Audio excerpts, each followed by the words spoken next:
Welcome back, everyone, to World of Darkness Hunter Ties in Blood. We are here for session 25. Milestone, guys. 25, 25. So, last session we had excellent character interaction. We had beautiful solo scenes for the most part. And it was all around a very successful session. A great introduction for Lance as well. And we will hopefully we get him addicted to the crack. I mean, if last session's any indication. Yeah, hey, he was we over have a here lot like, of I need group more, I scenes. need more. So, what I'm thinking is, like, you missed it, Salter. I made an announcement earlier, but the time skip may end today. So, What? whatever scenes you're going to do, we're gonna do a bunch of group scenes today, and today's session is going to be long again, probably. So, get ready for an eventful night. Remember to have all of your sheet stuff open. Remember, don't interrupt unless it's extremely important. And we'll take breaks in between like we used to. Just like last time. So, today's recap. Sai? It's me? Okay. Last time, we started with the business that was left unresolved. Confronting Thierry over his intense reaction to the Swan Maiden. We were told much about them. Milklings, horrifying creatures that crept in from the cracks of the human subconscious. Awful fairies that infiltrated our world to feast on dreams, to drag people back to their horrible games, living in some alternate world from ours. Here in America, Concordia, the Empire of America, specifically the Kingdom of Willows. We attempted to speak with the Swan Maiden to hear her own version on this.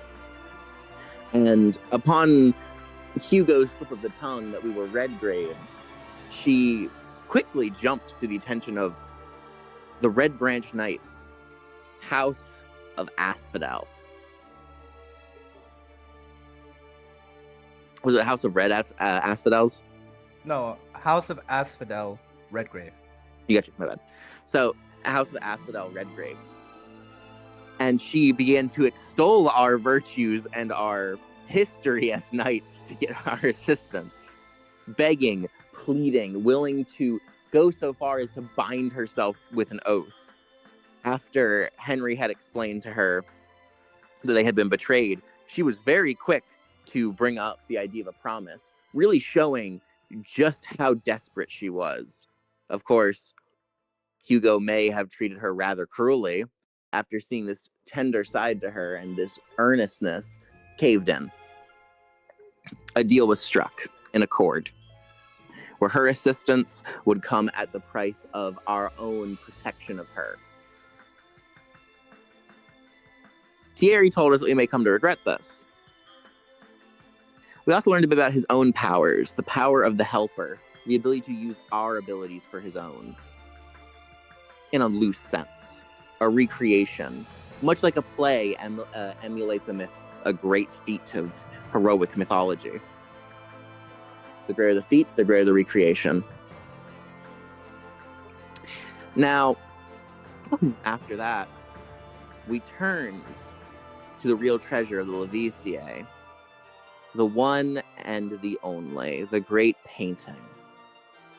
We were told an incredible cosmological story of creation, destruction, and the fallout of the loss of a god. 3 beings that would come to vie for that position of taking his place. One lost to ages, one that extolled all the virtues of man, and one that would transform into anything but man. Those 2 were locked in eternal combat over what was left over. Paradise. The same place that Redgrave must guard. It was a lot to swallow in a single setting. In fact, I will have to rewatch it multiple times because it was a great story. But we learned a bit more about the involvement of our missing traitor Martin and his subsequent treatment of Pascal, and the reason why none remember him. For when one is sent to paradise, all that is human disappears. All that remains is divine. All human attachments he had to this plane were destroyed. Or rather, purified, I suppose, leaving naught but a memory, vague as it was.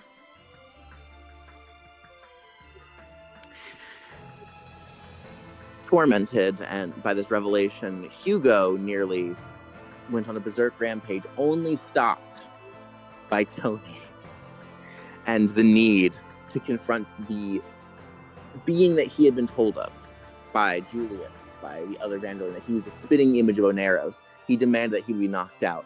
Unfortunately, Hugo flubbed up his role and became, well, a writhing fraud. For then, we were adjourned, set to go about our own activities for the first true month of free time we had had. It had been started with Hugo and Adele coming together in order to test out her abilities. While it hadn't gone exactly to plan, it gave her a base. A comparison with his own power. Though who's to say if this comparison will do more harm than good, considering the upper limits of what she can do. And then we came across an extremely curious figure, Oliver, returning to an orphanage from his busy life to visit, to see those who were in mourning of a previous loss. From normalcy to supernatural awakening, as brief as it were. Beset by strange words and messages in newspaper, in water even. The walls speaking to him. Visions of a dead girl. The poor man has begun his migration into the world of shadows. One can only hope that he is ready for it. But then again, one must be when they are chosen. Next. Okay, yeah. We went on to another journey, one with Tony, to reconfront his faith. There he met a horrifying man. A pastor unlike any other. What did you say? Does he have a pastor, a father, or like a cardinal?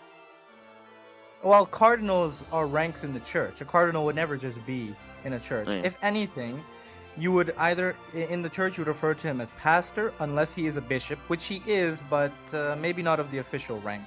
So calling him father is fine. He met Father Agravain, a Vanderlyn, from the old that he had witnessed from the ritual from 10 years ago. Agravain did not meet him with hostility. In fact, Agravain met him with pure, unadulterated wisdom. His own, of course. One that he said that was entirely the choice of Tony to take or to ignore. The two of them spoke of many things.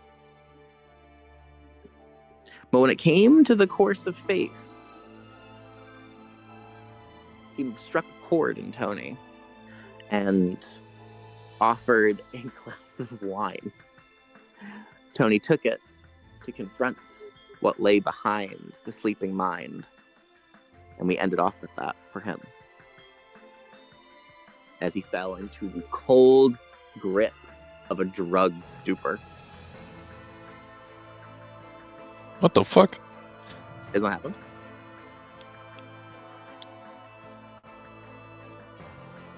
Has he? Well, I don't Did know about drug stupor, but they did have a drink. That's it.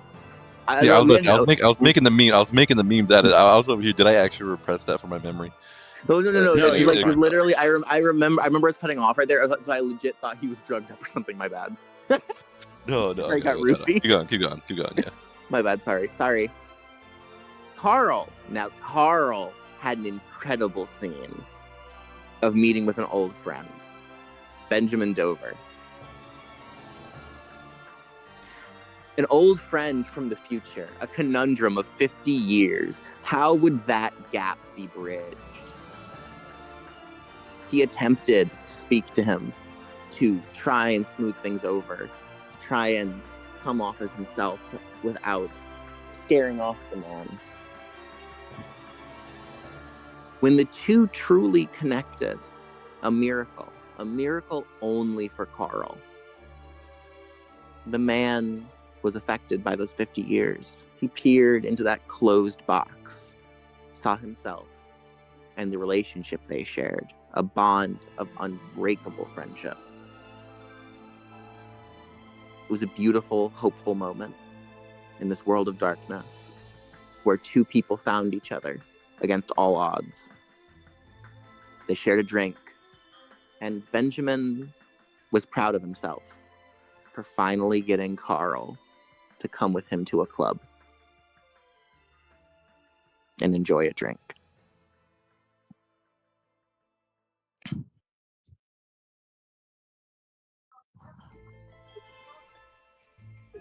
As for Henry, he went to go visit a moonshiner friend of his, Ferdinand Olise. Did they say it? Olise?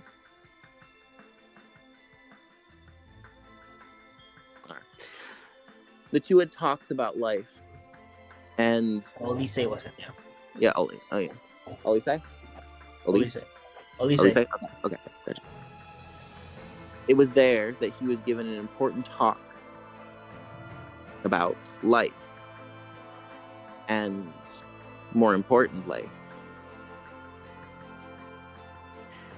he was given a saying, memento vivere. Remember that you must live. Perspective is everything, Henry. Perspective is something that we are granted, that we can share with others. It allows us to give and to grow. And I have been shut up for far too long within an egg, one carefully constructed for myself.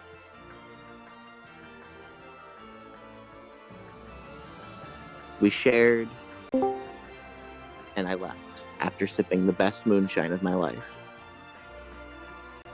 A little more guided on what I had to do.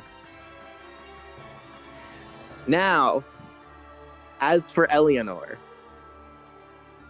she contacted the only real sorcerer that she knew, Natalia, and the two managed to broker a mentor and apprentice relationship. Though the conversation skewed a bit towards topics related, trying to aim outside, Natalia brought it to reality with a simple and direct price. She would need a territory of her own where she would not have to flee from. The family had to make right by her.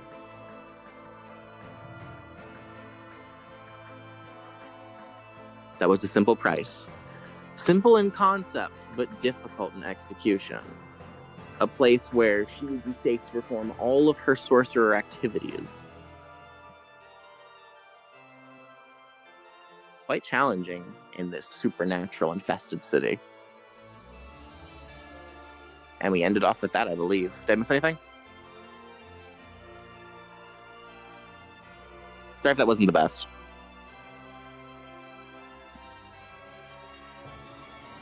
It's okay, bro. That's good. Don't worry about it. No, it was fine. I loved Alti's scene. I still do. That was so good. So No, good. that shit is magnificent. That shit is magnificent.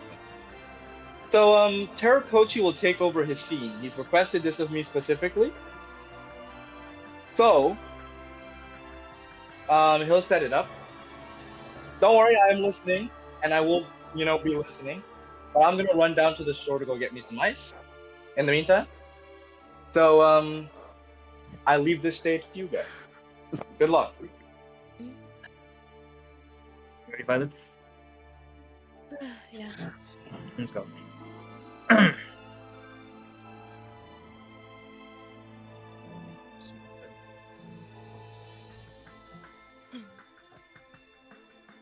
It's been a full month since I've taken liberty to observe and guide Adele. We spent many weeks trying to understand the scope of her abilities and its drawbacks. From what I've gathered in my 1 month of examination is that she can manipulate any form of life, even down to the smallest organism. Unlike my biocontrol, I am limited in what is humanly possible. But Adele, she can go beyond. She can create out of nothing. But this power, it comes with its drawbacks. I've noticed that when she uses her power around people, the drawbacks seem quite severe. It's strange. By my research, she shouldn't be able to use her powers around me either. But it just doesn't. It also seems that the drawbacks accumulate rather than on use. The more abstract effect Adele creates, the more she suffers. I've decided that she should only use her powers in dire situations, until we find a way to circumvent this drawback. For now, let's take a step back to our final lesson. The final lesson to prepare her for supernatural confrontation. We find ourselves back where it all started. The church.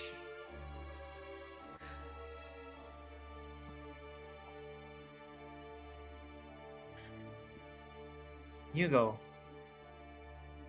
comes face to face with his student, preparing for the final lesson. Adele, with her wooden sword in her hand, prepares to fight Hugo.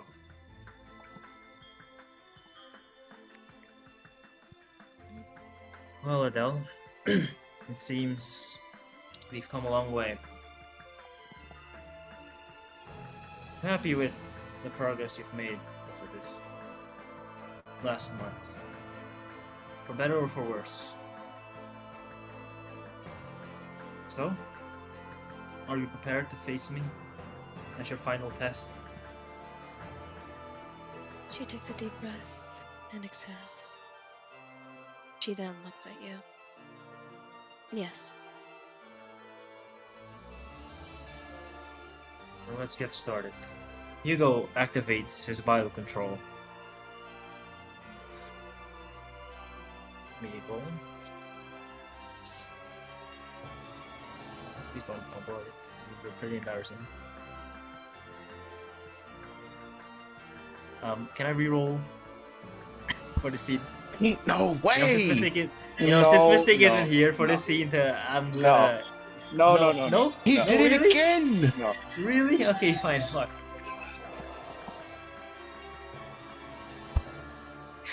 No way. You know what? How many failures is Hey, that? just push through it. 1, 2. Actually, I didn't botch. Okay. Wait, since I didn't botch, it just cancelled out. That had no effect. I didn't feel per Is se, it 0 successes or 1? but 0 successes. 0. Then it doesn't do anything. You're fighting with your regular stats. You know what? Okay, fine.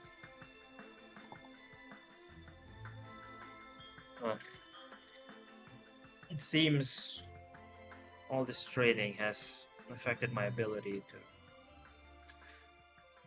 to call forth from my power. So, Adele, I guess we'll just have to do this. Mm. She nodded. Alrighty.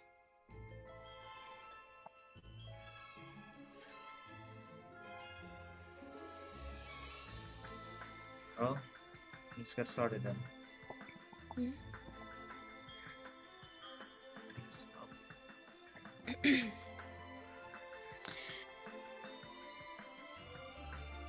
Okay. start it off. We'll do this. Hugo takes one of the planks. Oh, one of the loose planks. And holds it like a sword. Adele watches quietly. He rushes forward to strike Adele.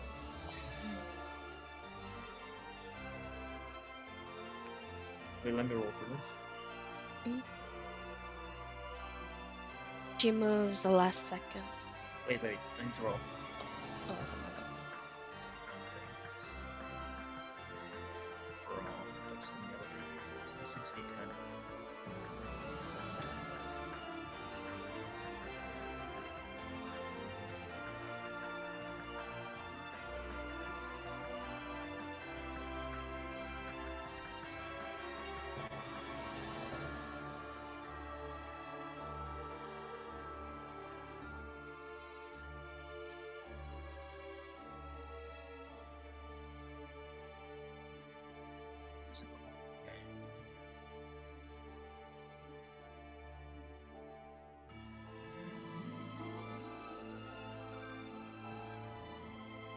Did you roll? Give me a second. Roll Okay. now. Okay, I botched again. I botched again. So, you see me coming at you, but I don't have my heart in it, so I slowly swing the plank at you.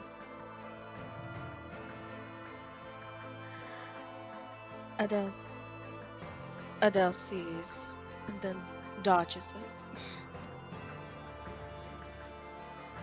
I'll roll for it. Hey, you gotta roll for that, bro. Mhm. No, I know. That's what I'm doing right now.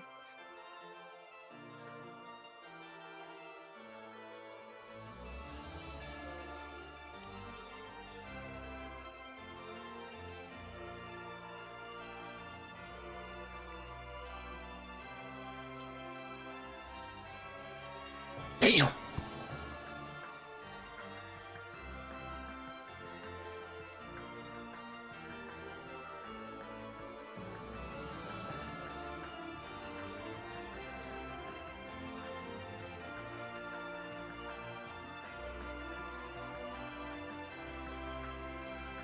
So you have 3 successes. Wait, what?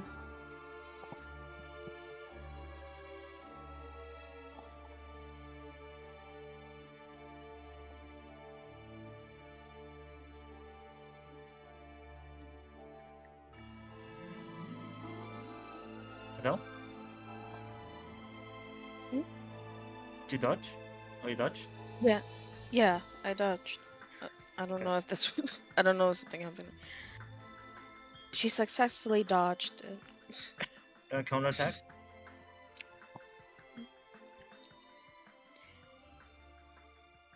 She,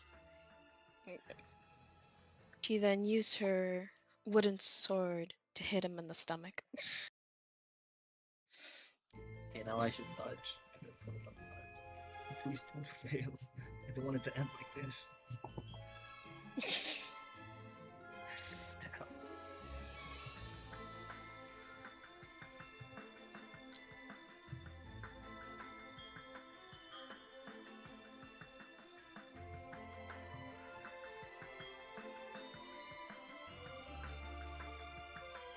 Okay, I got 1 success. I got 1 success.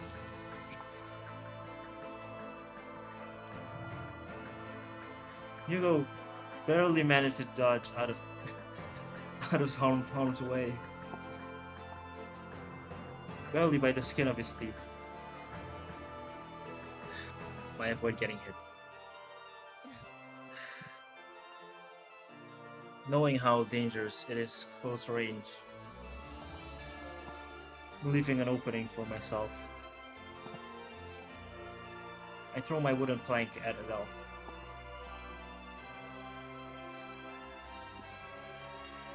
She sees, and she tries to move away.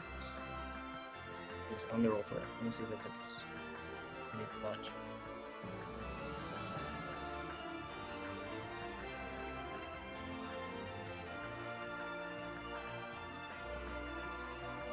Okay, one success. So I have to roll against it. You have to dodge.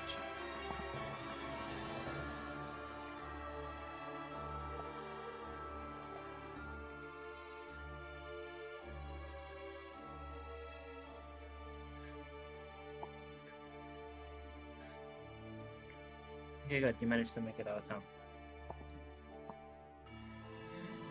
She finally dodged and pushed herself away.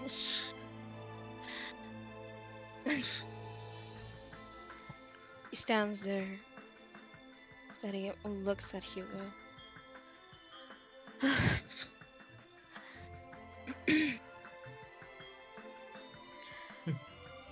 Good. You managed to move well. These lessons have paid off, I say. Well, it's time for me to get serious. I rush forward to hit Adele in her face.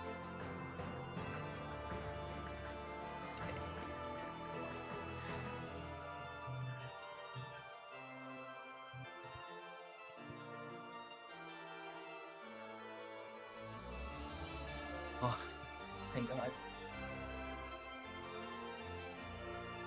Okay. I have a lot of successes, so. What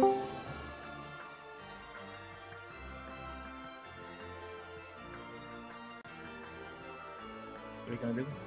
Adele? She sees him about to hit. She tries to dodge it again, moving away from the side.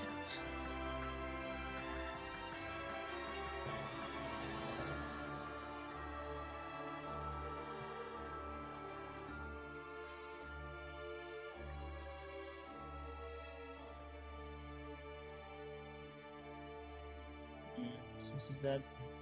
That's two successes. So you didn't manage to dodge out this time. I have more successes. So I'll roll for my strength now. How much damage I do? 3, 8. Okay.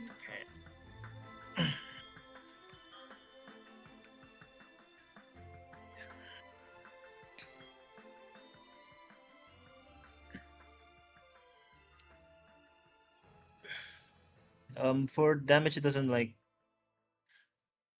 the roll doesn't cancel out, right? If I have a 1, so it should No, be. your damage from punching is your strength +1. Oh, strength +1 only. Bashing damage. No, no Strength damage. plus. No brawl. No. Strength plus brawl is the dice that the successes can add over. That's your 2-hit margin. Okay. It should. Okay. Let The me actual roll. damage is strength +1. Okay. Which in this case would be bashing. Okay. Let's see how much that.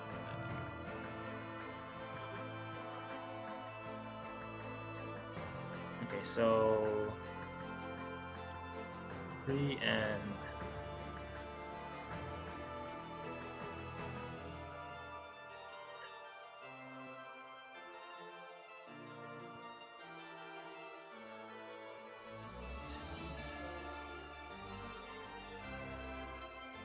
I rolled. Okay, I do 3 bashing damage to Adele.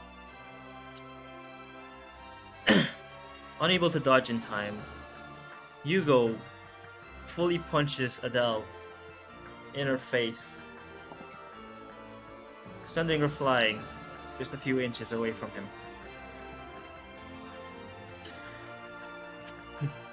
bit too slow on this time. No missing. I'll teach you something. I'll teach you something, Violet. Follow along with me, okay? Okay. He's punched you, right? Roll Mhm. roll a recovery action, which is a type of counter. You've been training for a month now. This is the final Mhm. test, but it's not like you haven't gotten hit before, right? Mhm. So give me a willpower roll right now. No, actually, no, no. Spend a willpower to recover faster. So spend a willpower point. Okay, so it would be 60-10 then? No, no, no. Don't roll willpower. Just you can spend a willpower point to recover faster in combat. Yeah, so just Oh, take one off. You just take one Just off take one off. from it. Not the alright. dots, the squares. Yeah. But I still Okay, continue the so roleplay though. Yeah, so you yeah, can. yeah. So I'm gonna teach you something. Follow along with me. Okay. So he's punched you, right? You spend a willpower to recover, right? Mhm. Do something very simple. Try to grab his hand, or any part of his body for that matter. Mhm. Adele sees. She suddenly just grabs his fist, clenching it very hard. No, no, you have to roll to actually get him. So in Oh. this case, right? Mhm. We have a lot more maneuverability because you're not attacking, you're just trying to grab him. The difficulty Okay. is less. Okay? Alright. So roll your dexterity Okay. plus another stat. It can be a physical one like brawl, because what you're doing is just trying to touch him, not grapple him. So you don't necessarily have to pick brawl. Okay. Performance, if you have it, could work. But if you don't, Dexterity. then Mhm. then if you don't, then you can pick brawl too. Just use brawl. Oh, So it'll be a alright. 4d10.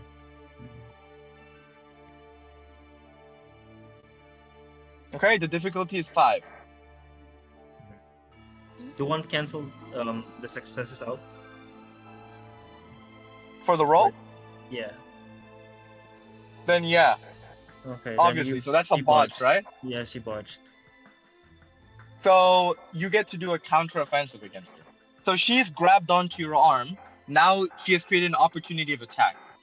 So you can do damage to her if you strike her now. Okay, I'll strike her in the stomach then.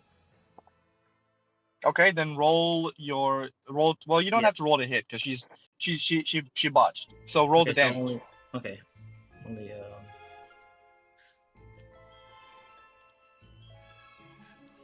Okay.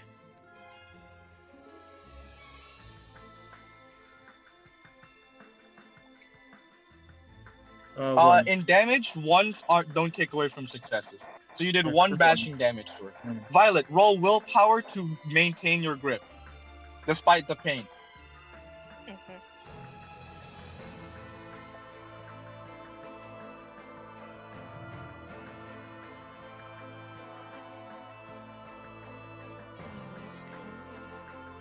The square You've ones, right? taken you've taken how much damage has he taken already? Was it 3? Yeah, 3 bashing damage. So the difficulty is 7. Remember to take off one of your dice because I believe you should be at the -1 category right now. So you should roll 6 dice right now. Okay.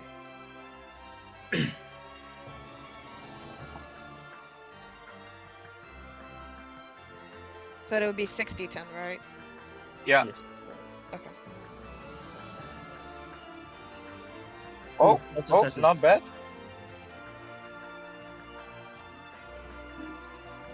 That's 3 successes right now.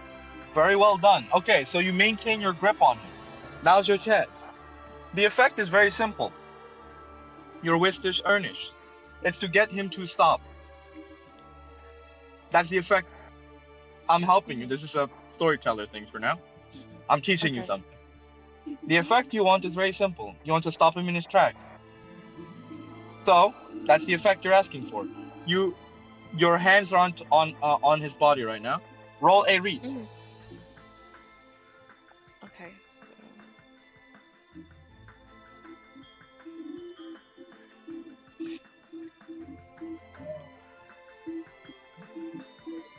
The difficulty is his stamina plus 2.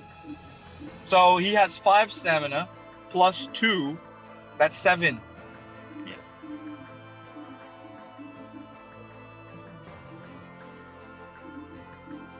Oh, okay, perfect. Whoa! Perfect. Whoa! Perfect. Oh, thank God. That's 2 successes. That's wonderful. So, those 2 successes means you're a success. For every dot of the light sphere you have, which is 3, that's a level of mastery you have right now, right? Okay. Mm-hmm. What you've done to him is seize his muscles. So his muscles are now cramping and locking up, which means that, okay, Mm-hmm. he loses 2 dice because he got 2 successes on all Okay. combat actions Okay. Really? for the duration of the scene. Yeah. That's an I can do example of that. what magic can do.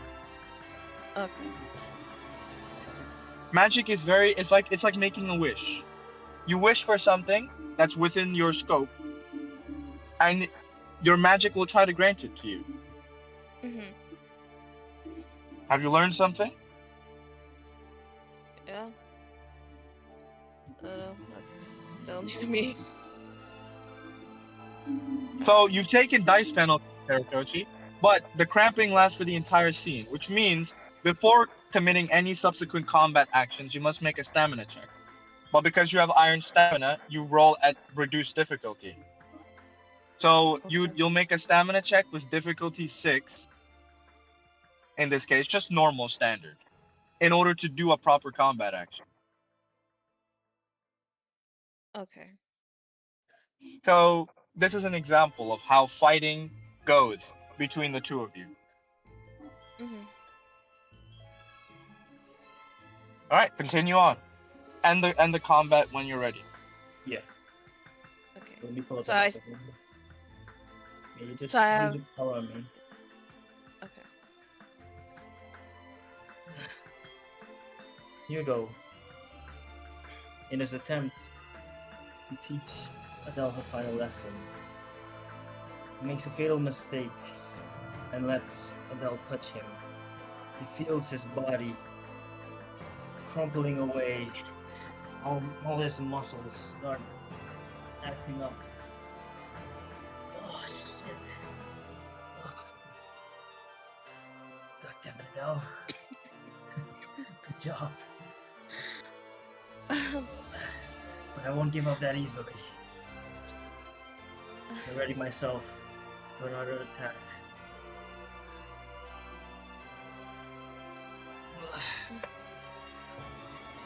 In pain of these muscle contortions and of these cramps, I wind up a punch and try and hit you.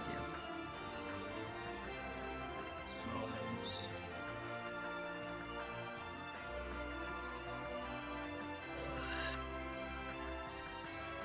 Months.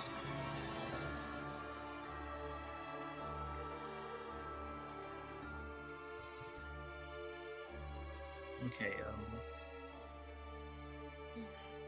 using his last bit of power, his last willpower, to try and force an attack, Hugo musters up all his courage, all his will, to land the blow on Adele. Isabel sees this happening. She grabbed him by the arm again.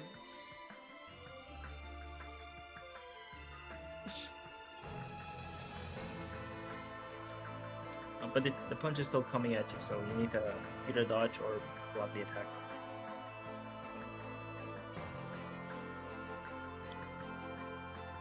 Adele sees him about to punch her.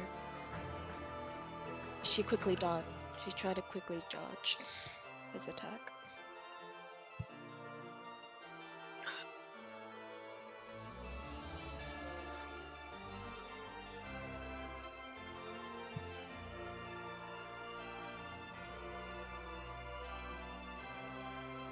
Oh, you managed to dodge.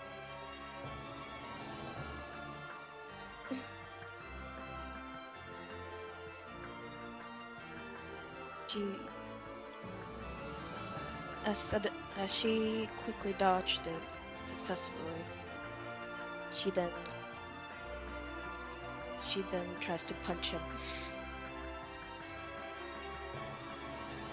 With the sword or just your hands? She tries to punch him with her fist. Okay, just your fist? Okay, good. Mhm. So just roll. Let me see. Oops. 40-10.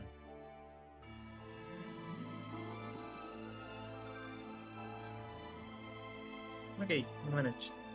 You hit me. Nice.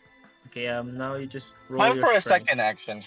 You see, here's the Okay. interesting thing. You're going Mhm. to do damage with the punch, but now you're also making contact.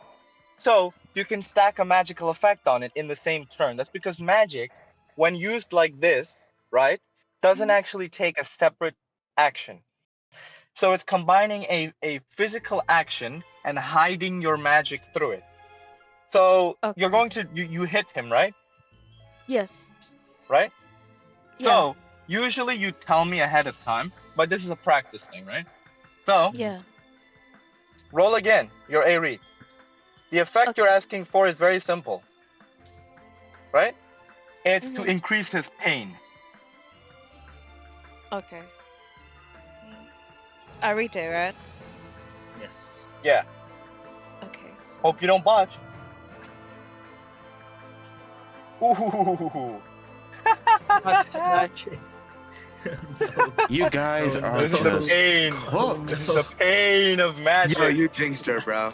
no. Dude, it's been nothing but ones. I'm actually getting kind of worried No, now. that wait, what Beautiful. happened? sucks. Did I So actually?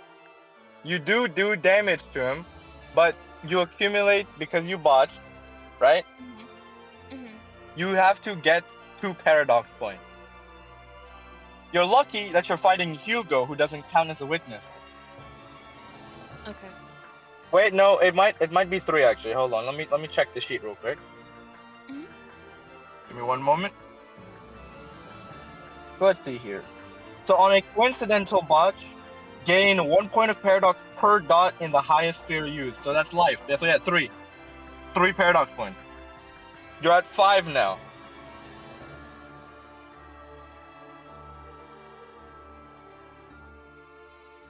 And this does this every time when you're in the fight when this comes to this situation, or is it just when you use You it? can choose whether to stack magic into your actions or not. Your magic does go through still, right? It just doesn't work. So you're still gonna roll the damage. So roll strength +1.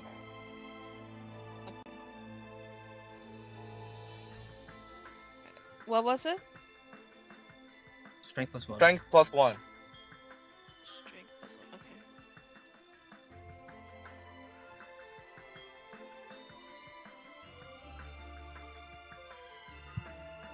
But now you're gonna learn an important lesson. So once you roll that damage, you should right now be at 5 paradox points, right? You gained 2 last time and 3 today. That's 5, right? Yeah. Mhm. So now you're gonna see what paradox backlash looks like. This one is a very simple one. Okay? Mhm. Plus one, right? So. Yeah. Okay. I hope I did this right. So it's +1. It's +1 dice. Whatever dots you have in strength, +1 dice. That's it. Is No, this no, how I did? no. No. It's just a Oh, 3d10. is this? Okay, 3d10. My bad. Yeah. Just roll it again. Yeah, I'm really in. Okay. Okay. So you don't do proper damage here because the threshold is 6. Now, granted, he could tank that, but we'll not go that far. He failed his biocontrol. So, Mhm. as you go to hit him now, what ends up happening is that both of you start going through tremendous problems. The thing you tried to do was to increase his pain receptor. Now it's going to happen to both of you. So we're going to assume that it was a success, right? Because of the backlash. Mhm. I'm going to roll the backlash rolls now. So Oh no, let's pray he doesn't succeed. Oh. So you have 5 right now. So let's see. Not bad. 2 successes. Okay. So Oof. what happens now is that both of you are going to feel the after effects of that pain. So, but the both of you are going to take bashing damage as you feel like your flesh is folding in on itself. Yes. It's agony, so much so that both of you have to roll me stamina. Not to soak. This is damage that's going to happen no matter what. Okay.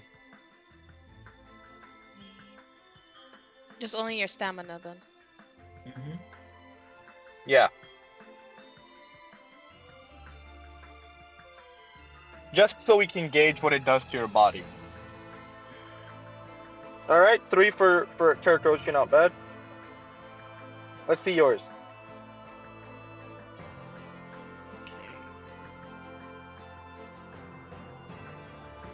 Would have been like 2d10 then? Yeah. So- If you have 2 stamina, yes. Yeah. Not rocket science, Violet. Oh, 1 success.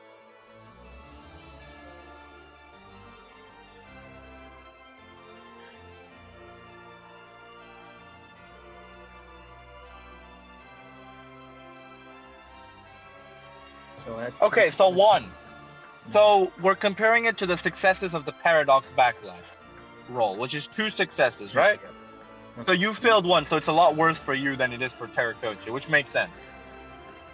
So the combat comes to an end as both of you fall to the floor in intense muscle atrophy, agony.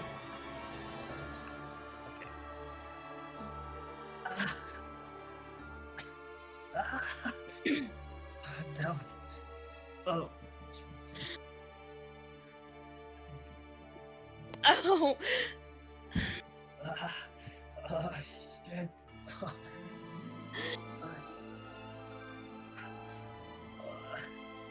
Like,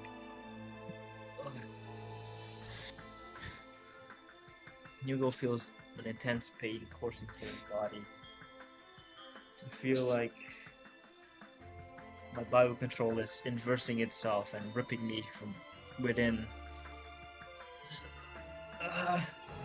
No. Are you okay? she kind of felt but the huge pain that she has never felt before. She could barely move. She tried to reach, but she just couldn't. She just curled up, so hugging her arms, holding into the pain. Yep. I'm sorry. I'm fine.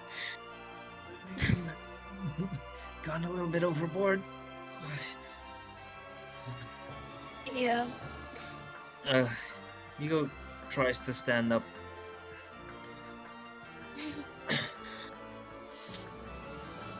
Can Hugo stand up?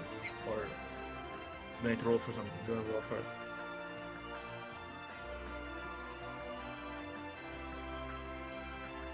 Considering you failed your biocontrol, we'll say you lack the dexterity to do so right now. So both of you are on the floor in agony, trying to comfort each other, which I think is a fitting resolution to your final trial. Okay. So then we'll end it off here. No, I don't That's mean it. like that. I meant like act it out. Act it out. Yeah. Hugo slowly tries to crawl to Adele, who is currently curling up, trying to soothe her pain. Adele, come. Let me get to you. She sees him coming closer. She tries to reach out, tries to crawl, but slowly but surely. I'm here. I'm here. I'm sorry it had to end like this, but you did well. I'm proud of you. Yeah. Thank you. It's been one hell of a month, hasn't it? Oh, that's As lovely. Adele and Hugo writhe around in pain in the floor of the church, someone enters. He seems a bit confused and quite worried. It's Carl. Adele, Hugo, are you guys okay? I heard a lot of screaming and noise. We're just. We're in pain. It's Adele's powers. It didn't work properly, and it must have backfired on both of us. Yeah. If you need help, Oh, I'll bring you back to the Can- house. Just get Adele back to the house first. I'll manage. See if we're suffering a lot more. I just All right. couldn't. Bring her first. I'll wait for you. Are you gonna be okay, Hugo? Don't worry about it. But hey, congratulations. I feel as though, even though it turned out like this, you're ready to go. That's good. All right. I use my power to lift Adele up.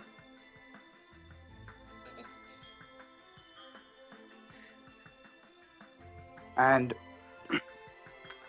wait a minute, 1 second, Adele. I'll be back. Won't take long. I walk over to the back of the church a little bit. Right before the first chair, right after the first chair. Carl looks at the ground and there's a barbed wire in the ground. He grabs it and an asphodel, and he leaves the church with Adele.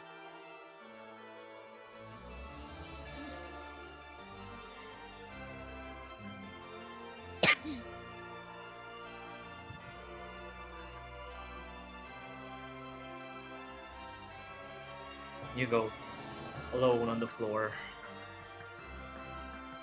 seething in pain, and just lay still and stare at the ceiling, hoping the effects will wear off. I won't have to suffer anymore.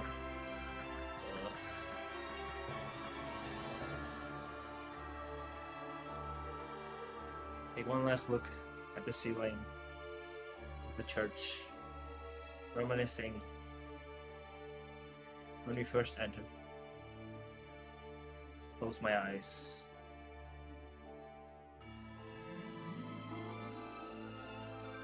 It's how it ends.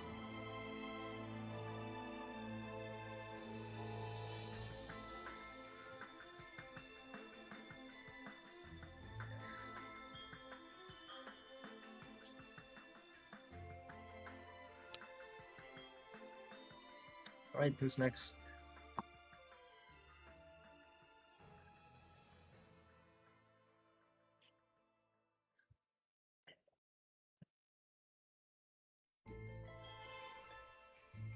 Okay.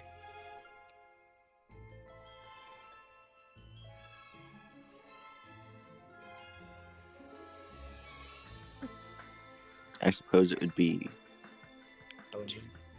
yeah, it would be Tony technically. All right. So, we find ourselves in a nice, quaint little cafe. Tony, Carl, and Henry have decided to get together to have a little personal discussion. And it seems that their intentions are also to go to the Helmuds trading to see what all the fuss is about.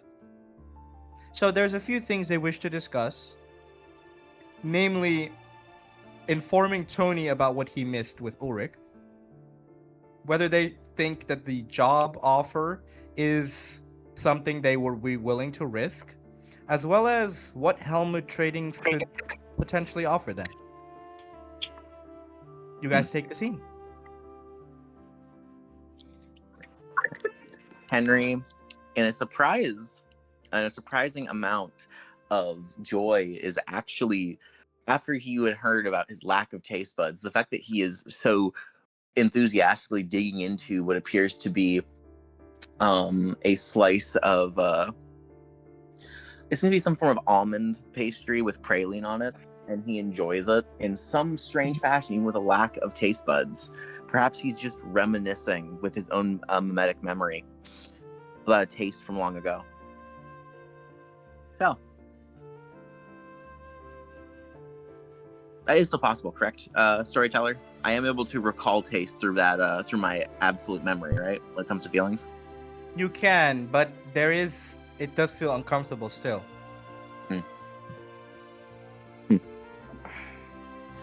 A creative application, but the human mind is not perfect. Yeah. It's like muddy. It's that similar kind of like off taste, like dishwater, right? No, if I were to give an example, it would be like eating plain rice with no taste while smelling fish. I grimace slightly every so from each bite, but the texture seems to keep me going. I fish in my pocket and I hold out Ulrich's card to Tony. Here, which is what he gave us at the Levicia when you bounced. He told us to call him, offer him a job, and I thought that, if Carl was gonna, from what he described with his memories, you had any dealings with Endron? I mean, of course you have. Everyone has dealings with Endron, right? My memories from the trials are still a bit foggy. So, I may have. I just can't remember all that well. Yeah, and Tony, you've already had experience with them too, because they're the largest premium oil supplier in all of America. You have a bunch of your equipment that I saw on the site with you back in the day too. That was made by them. They have their Yeah, but because we're supplied by equipment by them doesn't mean I know of them. I only know how to operate a lot of these things. But their reach is vast. So if we are dealing with legal troubles, maybe we should take up the job offer from him. He even operates differently. And he was quite happy and content with us taking out those, praise, and his compatriot praised us for being willing to take on such risks for the sake of humanity. I don't know. It would be worth it. At the very least, it would give us a chance to see something else, something different. And best case scenario, we get the help we need to make sure the inheritance business is all handled, right?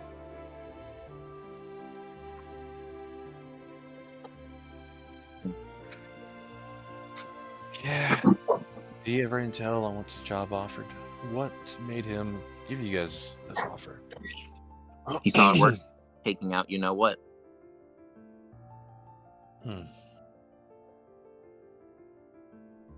Certainly not from the good of his heart.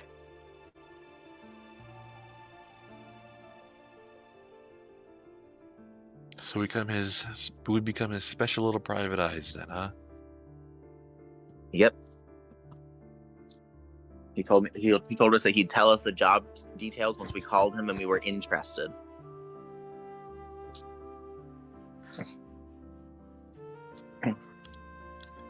Curiosity kills the cat, right, Henry? Yeah, but at the same thing, we don't really have much of a choice. We want to get everything all handled. I want to feel it out, I honestly don't want to jump to any conclusions. That's why I wanted to ask you guys. Originally, I was going to go and see about it myself, but then I kind of realized, I've been way too impulsive. I'd rather trust in you two, I don't want to keep making the same mistakes.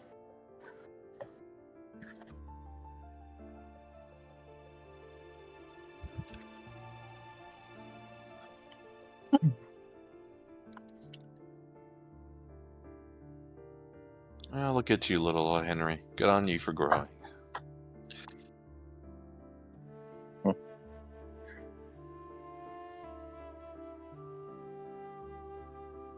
what about the rest of the family? Has they mentioned anything about this Ulrich? Hugo, Once no. again, you guys are kind of throwing a bit of a light into a dark for me.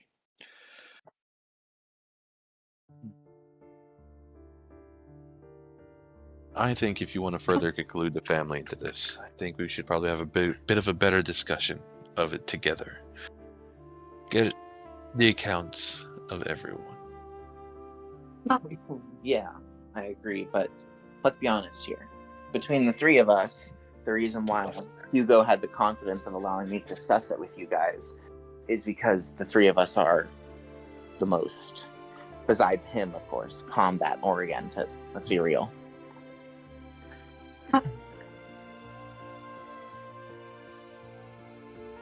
Maybe because the two of you have such resolve is why Hugo thinks it's a good idea that I should tag along with you. Maybe I'll be able to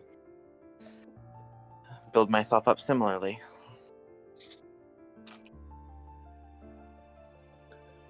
Well, if we do this, use your own strength, your own power. Mm-hmm. And I don't mean your transformation stuff.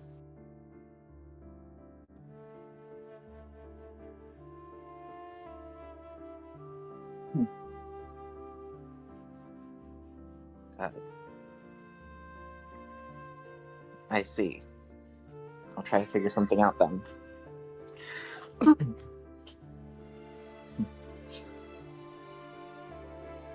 I'm paraphrasing a little bit, but Uncle John has told me before to use... Joe, was it? That our own power is strong enough to not borrow others. Kind of reminds me of this evanescence stuff we use. Got you.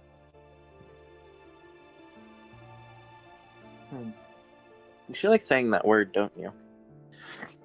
In recent times.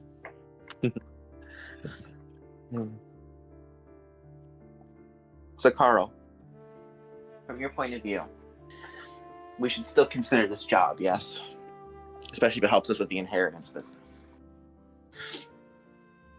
I mean, sure.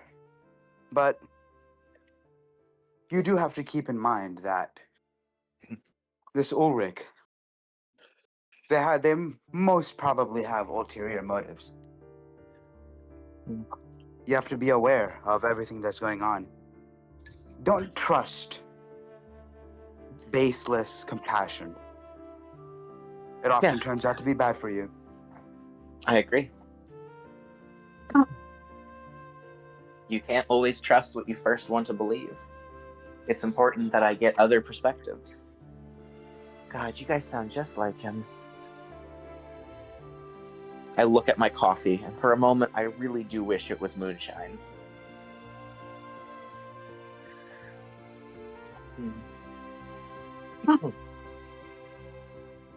Hey, there's at least one benefit to not having any taste buds. As I gulp down a cup of black coffee. I wouldn't be able to stomach this normally.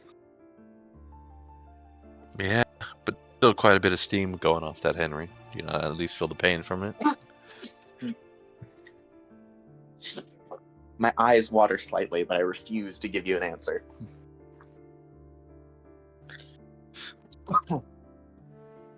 But well spoken, Carl. Well spoken. So, also, Hell's Mud. What are we thinking?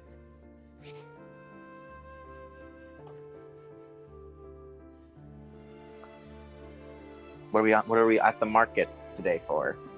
What do we think we're gonna find there? Answers? For me, information. You remember our old friend? He's mentioned about a particular friend that he has quite a few grudges on. So perhaps more on that. I don't have much else. I heard it's also part jazz lounge, apparently, as well.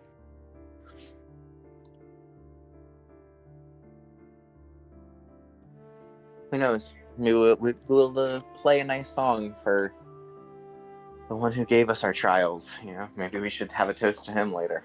Bad joke. I'd prefer not. Yeah.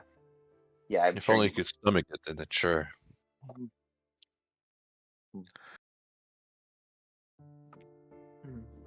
Still.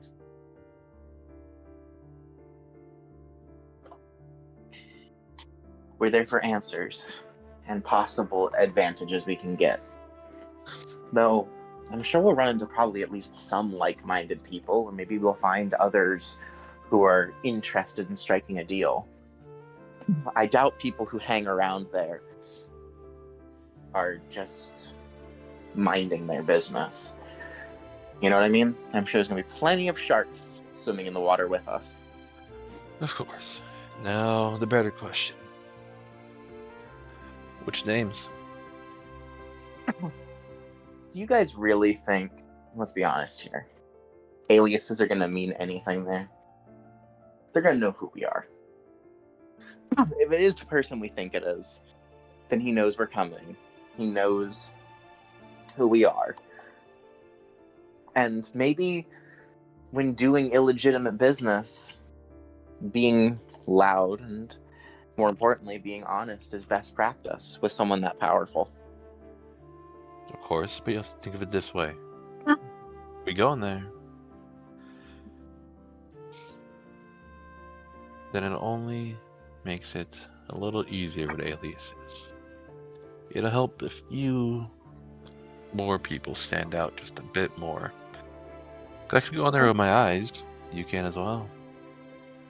All right, then. But, come on. There's no need to reveal ourselves to people who don't already know. Exactly. Again, well spoken, Carl. Showing your age despite your youth.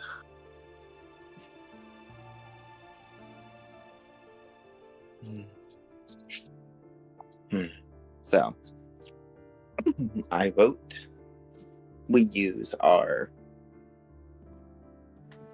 other names. Same as Levicia. Same names? Alright. I mean, might as well. We already built up some stuff. Like, we already built up some clout, huh? Loud. Yeah, I might change mines up. I'm not sure. I might have compromised my name. So, but is that all we agree upon now? We go in there, collect as much information, strike deals, and call it there. We should at least try to. I think that making our goal for the day at least one ally is a basic requirement, right? If the ally gives us information, then by all means. But I go in to seek information. Yeah. Going there is about a mere lead to me. That's all. Yeah, I get you. But hey, Tony, let's have some fun, okay?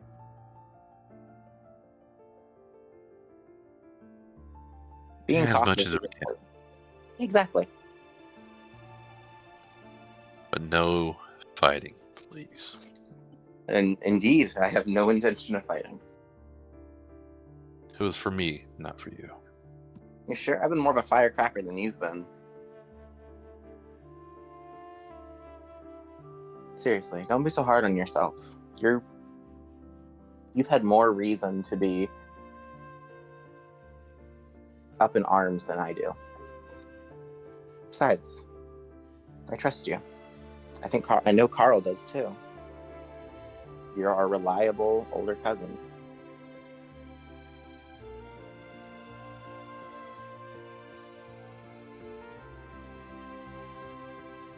I appreciate the words, Henry. No problem. So, as I dab my face with the napkin, grimacing once more to look at the half-eaten cake, I went into it with such vigor. I only managed to finish that small bit before disgust overwhelmed me.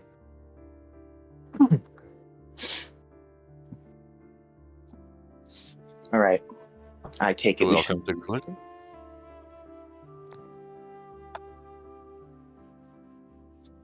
Yeah. All right. Then yeah, Yeah. we're done. I shipped it over to Lance. Or sorry, Lance, not Mystic, but yeah. Well, the Mystic's not part, but yeah. So, Oliver, you've had a rough few weeks, to be sure. Every single night you have terrible, terrible insomnia. You've gone to the doctor, but they haven't really helped, even when you take sleeping pills. You wake up in the middle of the night, drenched in sweat, and horrific images flash through your mind. You're beaten down, weary. As it turns out, the matron of the orphanage is not blind to your fatigue. She tells you that you should probably relax a little bit.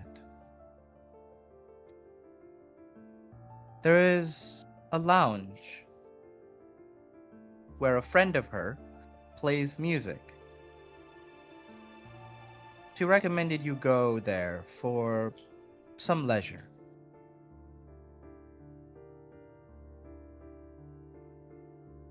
Before stopping by, you decide to get something to eat.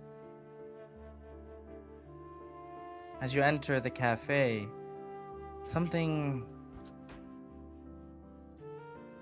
flips. A switch, perhaps. As soon as you cross the threshold, your instincts are blaring that something is wrong. You feel it in your gut. Perhaps it's more of your paranoia. You sit down and eat, try to force it down.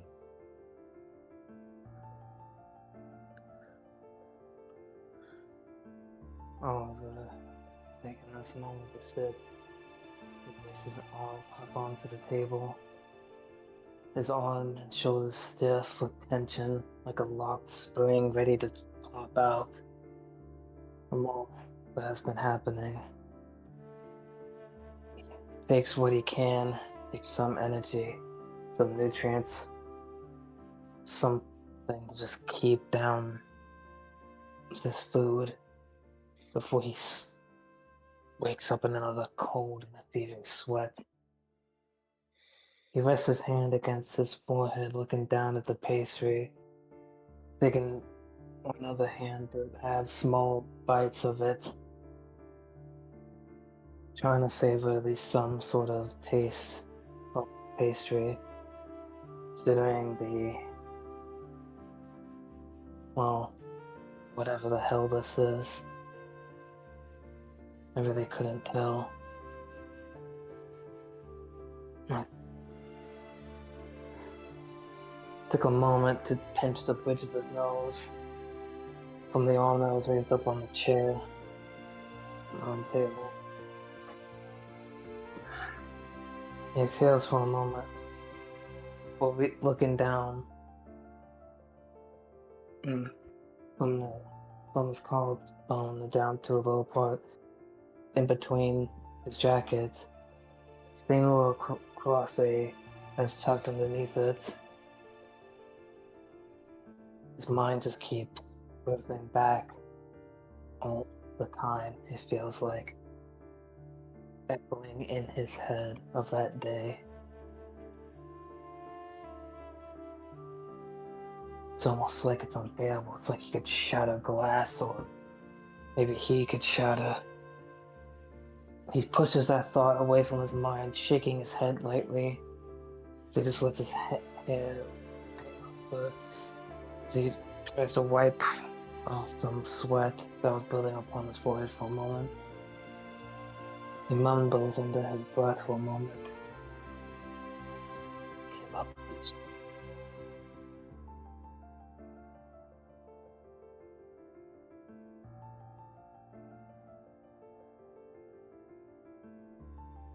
Roll me willpower, difficulty 6.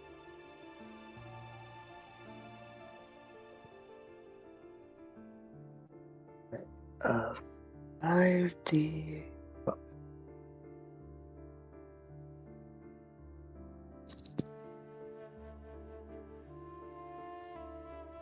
Here we go.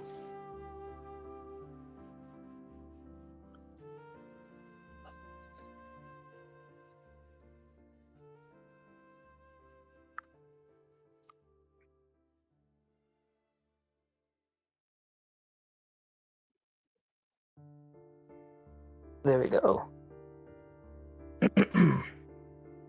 All right, you did well. So, it's clear to pinpoint where your discomfort is coming from. As you turn around for a second, you see 3 people dining not far from you. One is a young man with crimson hair. He looks lithe, but there's something extremely wrong with him. The other is a rather big fellow. You're not used to seeing people that are similar to your size. The last is somewhat mysterious. You can't gauge what's up with him. As you look at them, they all take stock of you as well.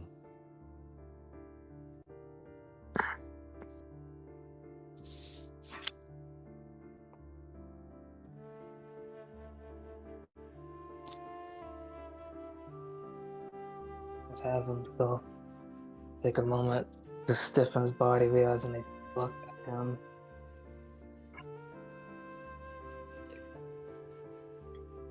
Take a moment to process what he could think of, what to say, or maybe introduction or not make it seem awkward.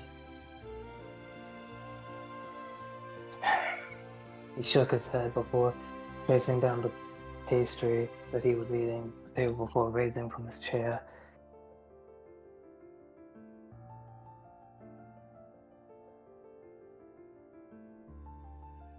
Make my way over to them.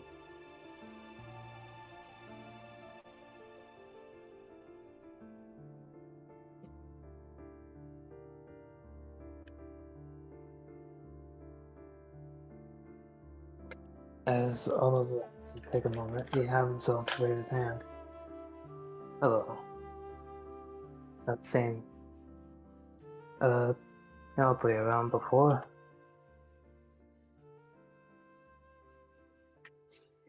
Oh, hey, buddy, what's going on there?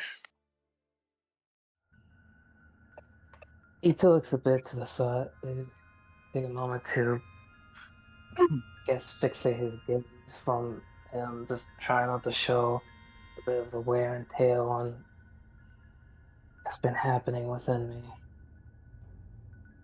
Nothing much. It's a rough week.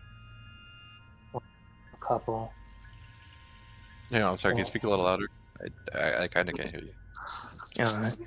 It's been a couple of rough weeks for me.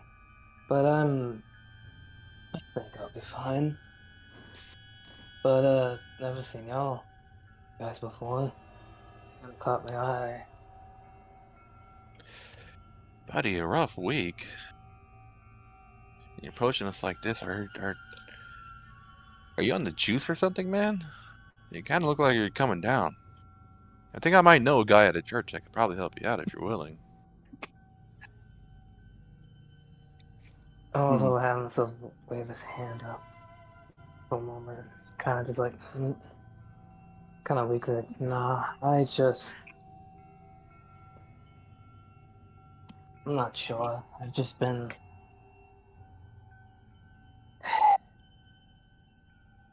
thinking about some things.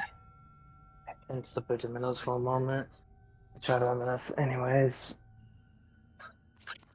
sorry to bother your belief for a moment. I just wanted to say hello. No. It's- No. Life has its own weird ways of Mm.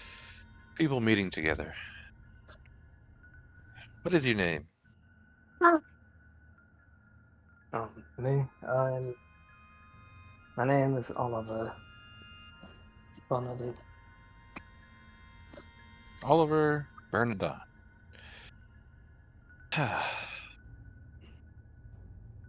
Oh, you mean like that?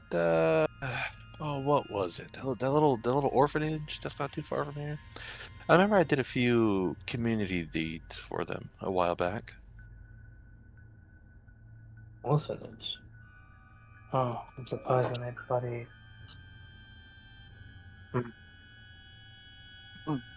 Oh yeah, Aunt Rachel, Stephanie, and I made donations of stuffed animals. Oh yeah. That's pretty nice, actually. I didn't know you guys did that. That's pretty cool. It was part of the whole. Stephanie said that if I was going to embroider with them, we might as well get some real value out of me. And I Makes was put sense. to work, and we ended up donating like 60 plus.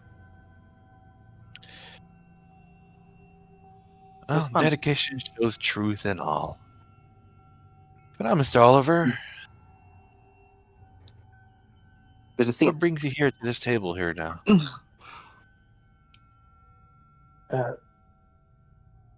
Oliver will have him on the spawn as almost like something caught in my throat for a moment, as if like not sure how to say it.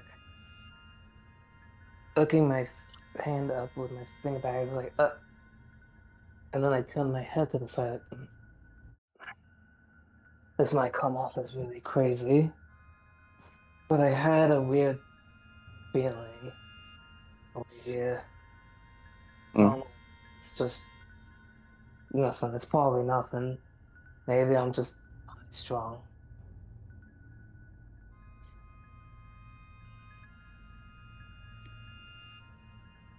It's a weird feeling. Oliver. That's quite. Go on. You go, Ez. My bad. Mm-hmm.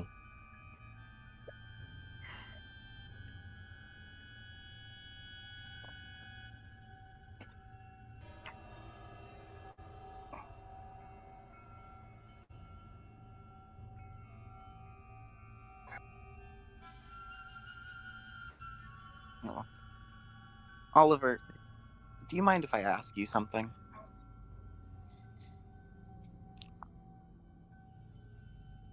Oliver turns. Oh, For a sorry, moment. and I'm super rude about this. I should have introduced myself. Henry.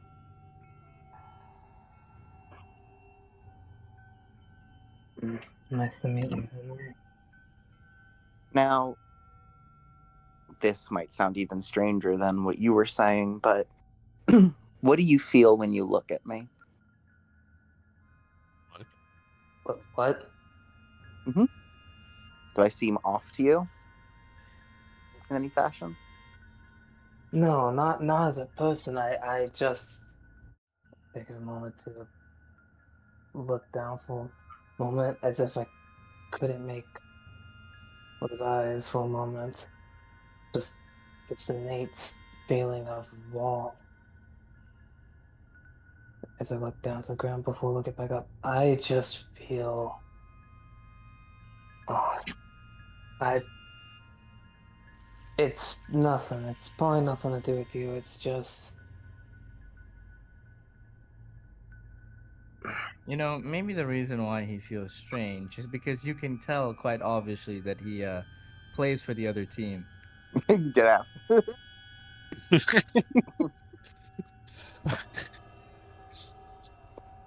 that's awful. That's so awful. Anyway, I don't know. Just just a wrong feeling. And I guess the other friend that hasn't spoken up is well, I don't know. Can't really pin it.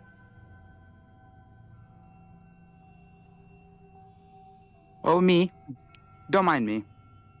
I'm not the one to talk. You guys can go chatting along. Yeah, he drops his own little nuggets of wisdom from time to time. He's a bit of a quiet guy. Don't mind him. But Oliver, why don't you sit down? Wait. We could pay for you. Oh, Hey, Carl. Mm-hmm.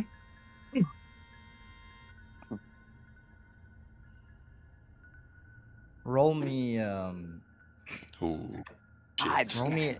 roll me a flat wits.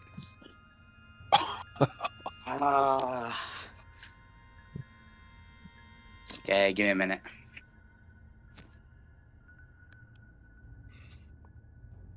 Fine.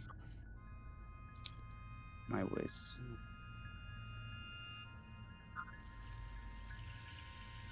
What's that again? I forgot. Wit. Oh, wits. Your Or something attribute. else. Yeah. Okay.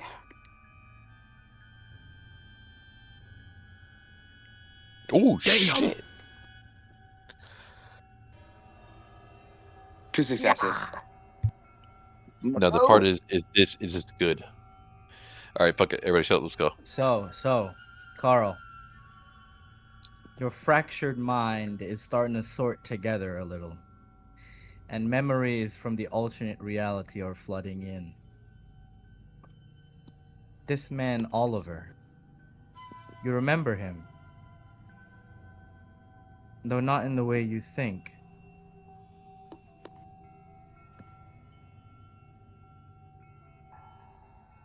Your friend.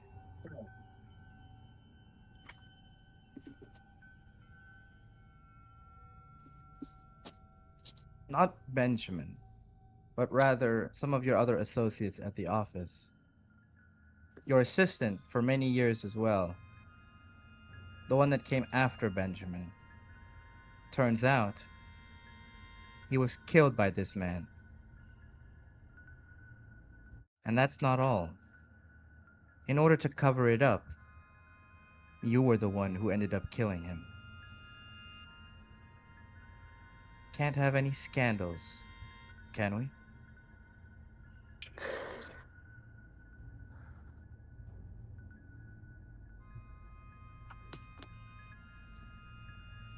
As the memories Hold on, I'm not pass me done. by. Oh. Should It tell wasn't someone. just a simple job. Oh, shit. You see, God, bro. you kidnapped his sister, lured him to a warehouse, and then he was shot down like a rabid dog.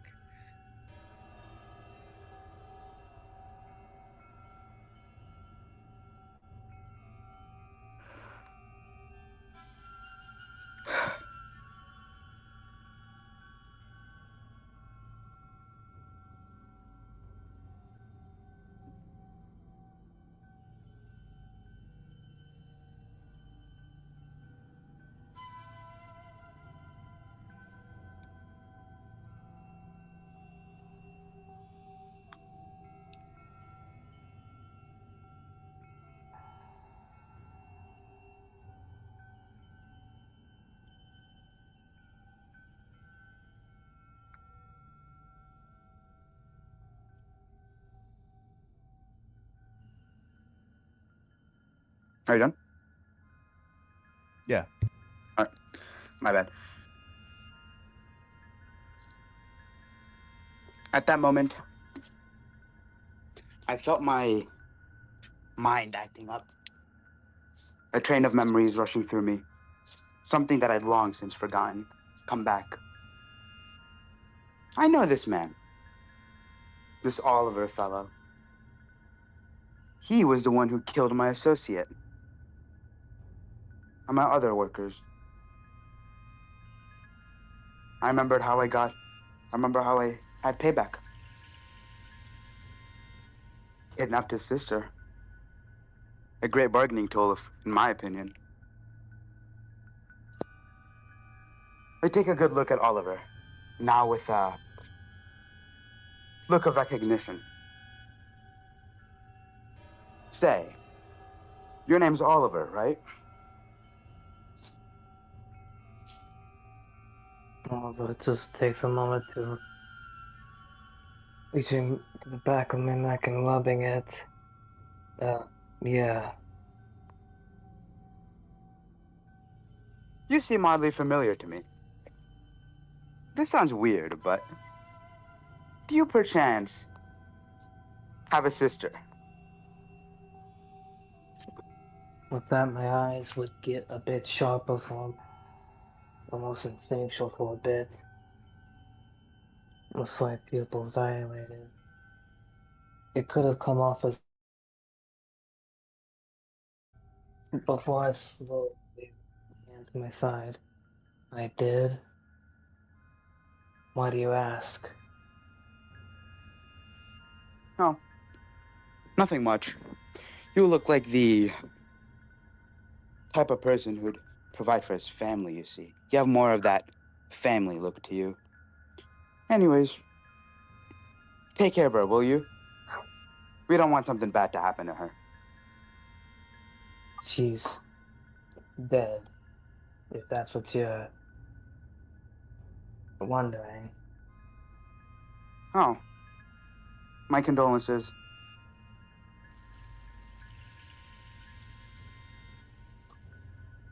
I take a moment to stare, calm for a moment, with a bit of look of confusion, but also steadiness. Does this man know? What the hell was he talking about? How does he know so much about me when I know nothing of him?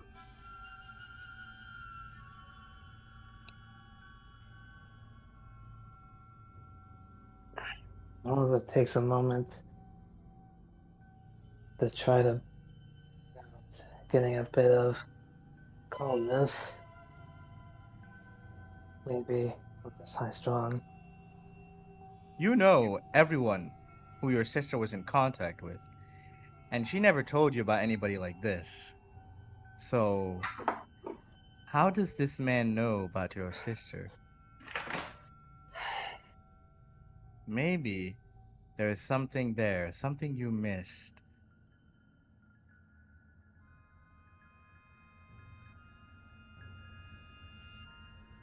You know, it's quite funny when you mentioned my sister. She never went out. So how did you know about her? Oh, let's say we had a very brief encounter. Well, there's some And she things. There's some things that go on that best not knowing, you know? and she so happened to give you my name. Hmm, not really. But no need for me to explain, do I? No, and I'd rather not hear it right now.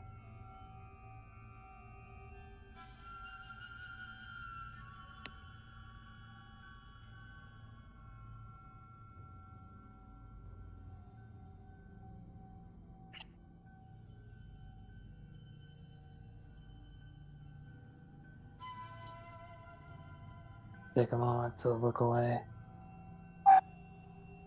Anyways, we're heading out now, but I'll bother y'all folks. Y'all take care, I suppose.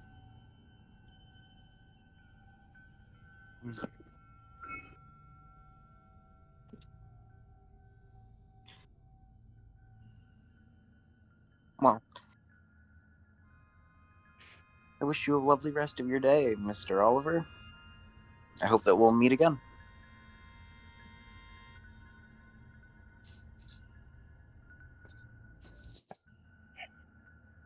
Although I would look back before going out the door, I wouldn't say anything. I gave it a bit of a look. Maybe a slight smile for a second before turning my head back and waving off.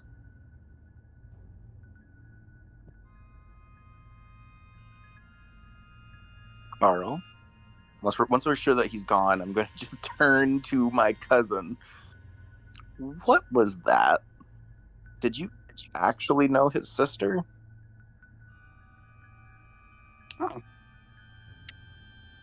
Yes, let's say we had a We had an encounter. But I'll save the story until we're in a more private place. Shall we?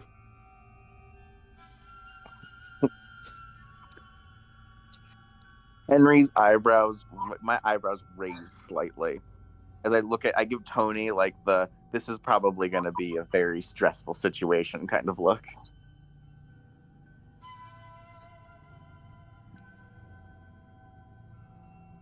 Well, I suppose it's best we move on, right?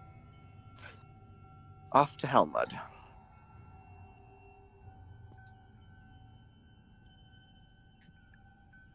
Oh, fuck, I was fucking muted. Oh, you're muted? Okay, never mind. What were you going to say? My bad. No. I mean, he'd already gone for one. I'm gonna say, oh man, we should have figured out where he was going. Seemed like a quite strange individual. Yeah, but do you really think that with how jumpy he was, he would have honestly told us where he was going? No, Especially after but Carl's little... nonetheless, we could have followed him. Yeah, One of us, at least. but once again, with how jumpy he was, I think he would have reacted quite violently. Or honestly, he looked less put together than Hugo when he was trying to keep it under wraps after Thierry pushed his buttons.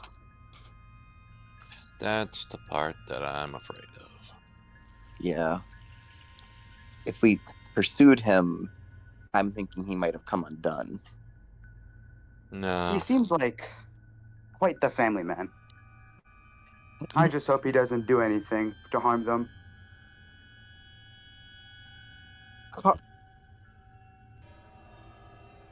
What an Anyways, ominous I thing to digress. say.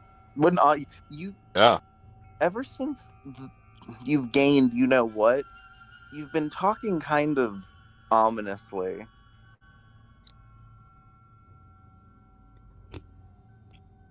And then again, you said you'd tell us the story later, so I'm sure we'll learn the sick humor behind it at some point.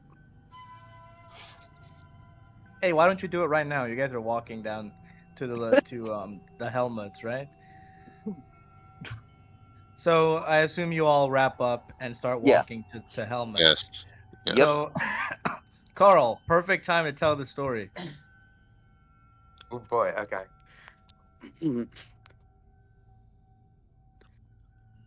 So,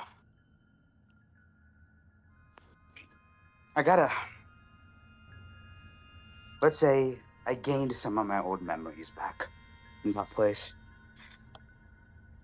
When I saw him, it was odd. I knew him, but not in the way you'd expect. I told you guys about how I owned a company during that time, didn't I? Yeah. I had an associate with me who helped me out. And suddenly, one day, or time by time, I say, a bunch of them went missing. So I, as a very benevolent boss, went to check on them.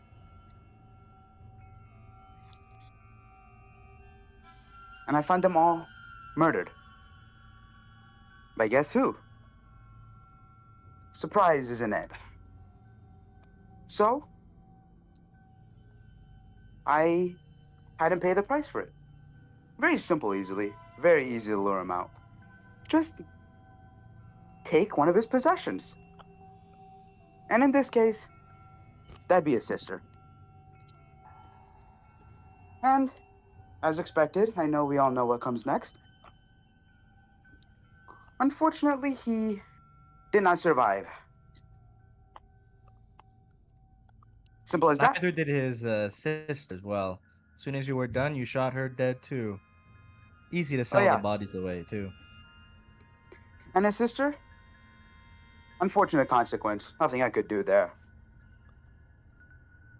Can't have witnesses, can we? Real quick, I'm gonna look around and make sure that Oliver isn't like watching us.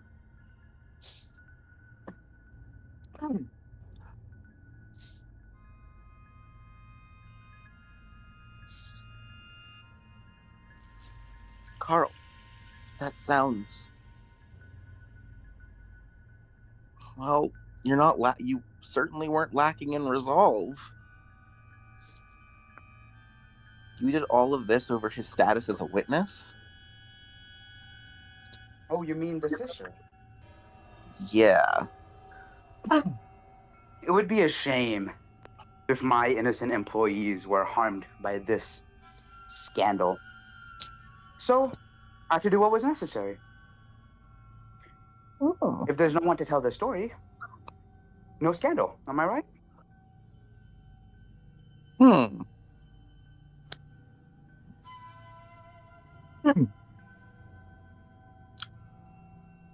Well,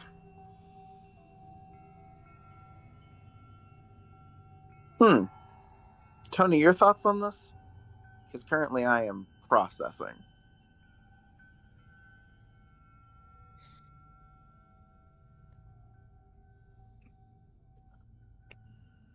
What I hear is that he was simply avenging his employees. Do I agree with the means and method? Not quite so. But who knows? His sister might have grown old and, hey, tried to avenge her older brother, tried to kill Carl, maybe more of his subordinates.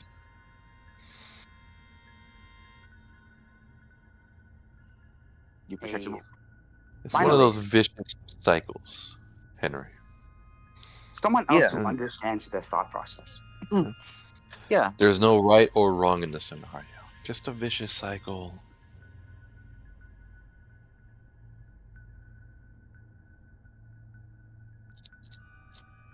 I agree. You did what was right for him, and you protected what was close to him. I can't fault him for that. When it comes to the methodology, I wouldn't do it myself, but but it was the most effective means of drawing him out and of sending a message. So I can't exactly disagree with him. Of course. He stood on. Just like Yeah, Ulti. I just said I agree with you in character. Oh, okay. the Witch and the Goliath. Same difference. Methodology, close to the same.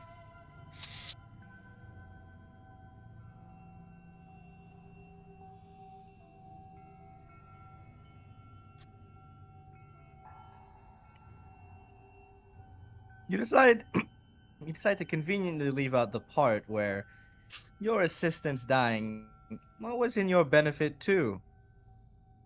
With them dead, and of course, the story never reaching the eye of the public, at least not in any grand fashion, it was easier to seize their assets for yourself. But they don't need to know that, right?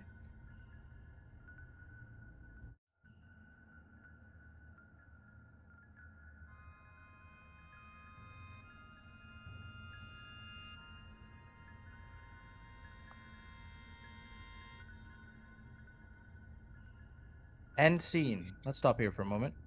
Pause the session. Motherfucker. All right. After a bit of tussling around and a very awkward first meeting, we find ourselves at Helmut's Trading, though right now it is functioning as a jazz lounge. Curious indeed. And its occupants are even stranger. A consortium of strangers dressed to impress. I'll tell you that much.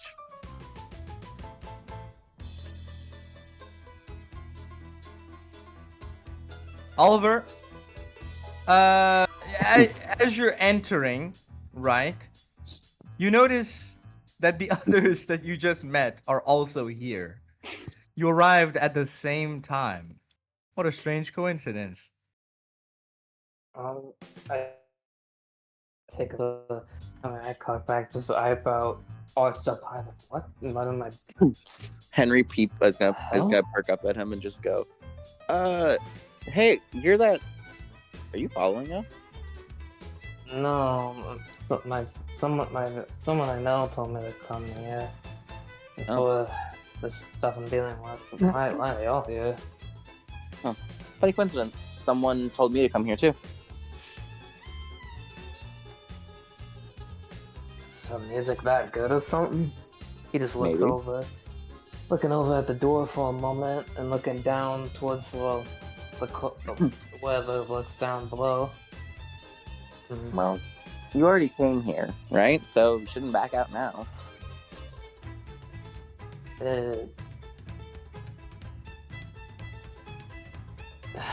Fuck it, why not?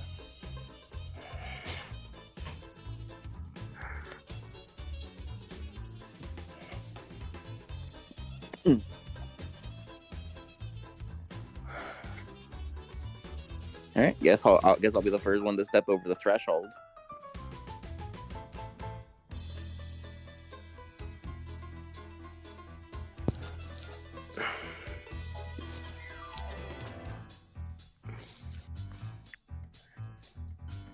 Oh, I see. As I see Emmett of all people, I give him a small wave.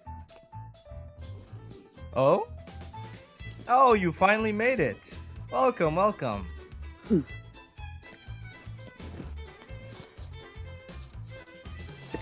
It's been a while. Thanks again. But I kind of dig the vibe here too. Yes, it's quite pleasant, isn't it?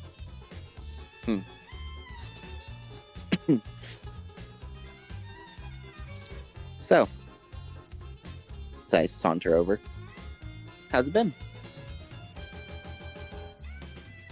Pretty casual.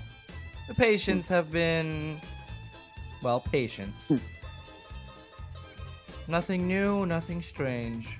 Or maybe it's just because I'm used to the profession. Yeah. Well, I'm sure that you're glad to have us out of your hair for a little bit. I'm sure I'll see you soon.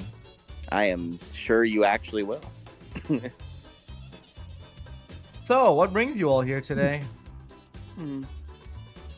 I actually came here because I was curious what curios they'd have here.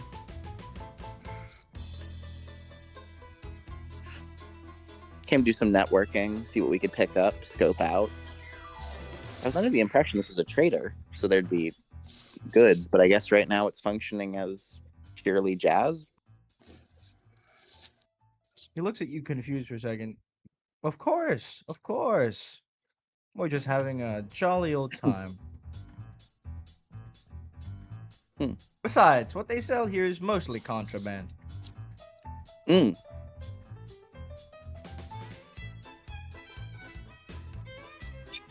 Well. By the way, in the background, Tony goes down to the bar to grab himself an own seat.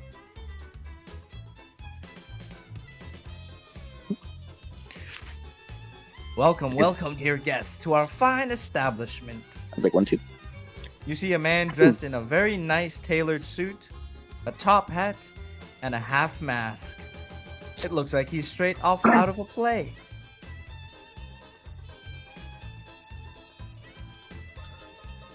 Aren't you quite dedicated to your role, huh? Hey, if you can, let me keep it simple with a nice old fashioned. Smoked if you can. No preference on the wood. Oh? Cuban? Nah. It's not been my taste.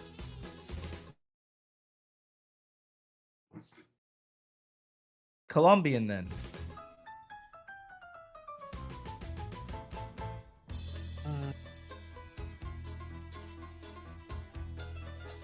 Sure, why not? Yes, twice. If I don't like it, then perhaps this guy will. Gesturing over to Oliver. I would have myself go to the bar for just to sit down and think before. Lost my train of thoughts. Wondering what with all these strange coincidences? What the hell is happening? Before his mind gets cut off and turning over. Oh, yeah, sure. Have what he's having. Oh, but yeah, but split the cigar up. Like I said, if I don't end up liking it, I'm sure he'll take it. He seems a man of this kind.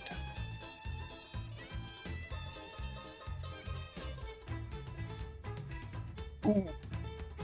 Well, it is a very strange assortment today. It's not often that two, shall we say, very tall fellows appear at the same time. Please don't damage anything. I guess I take a moment to look over at Tony before looking at him, but then looking down at myself and then turn to the in my mind, very tomb-like appearance and wave him off a bit. No, it's not gonna cause any trouble. Yeah, of course. Oh, We're but not here that's to what they cause any all trouble. say. Hmm. I'm just kidding. So, orders. A nice Colombian for the tall one to the left. What about the rest of you? I heard that you have all kinds of exotic stuff, so I'm gonna throw a curveball at you, okay?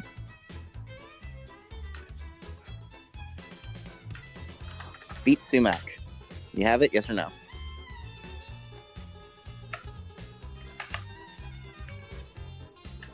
Now you're just trying to be funny.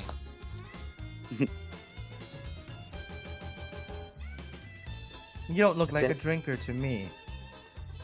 Beat sumac soda is non-alcoholic, right? You got it or not? Sorry, I don't serve to the underage. Do you have any virginal options? Nothing. Virginal? Wrong place, my friend. Guess I gotta go thirsty. Well, maybe I could. He reaches into his coat for a second, rummaging around. Let's see here. How about a little magic trick, yeah? Suddenly, he slams something on the table. Voila! Miracle performed. Well, I just put it on the table. Whether you drink or not is your choice, my friend. It's hard to see in this mask. Could be anybody's mistake, right? Can I roll to inspect this drink? Go ahead. I guess what he's doing that. I guess what he's doing that is like, wait, if you can't see, then how are you? Is he just points at the cup and then the bottles? You know what? Maybe I shouldn't ask. Have some tact, fellow. The little All one right. wants to drink. Well, he Perception. can drink. But, no strings attached, yeah? Perception and primal urge, if you don't mind, to see if this is like dangerous. Is it Sure lethal? I mean, in the sense that I'm trying to identify what it is. My sense is mostly good. Let's see, guys. That's wrong again. Oops, my bad. It's roll. It's slash roll. All right, boys, let's do this.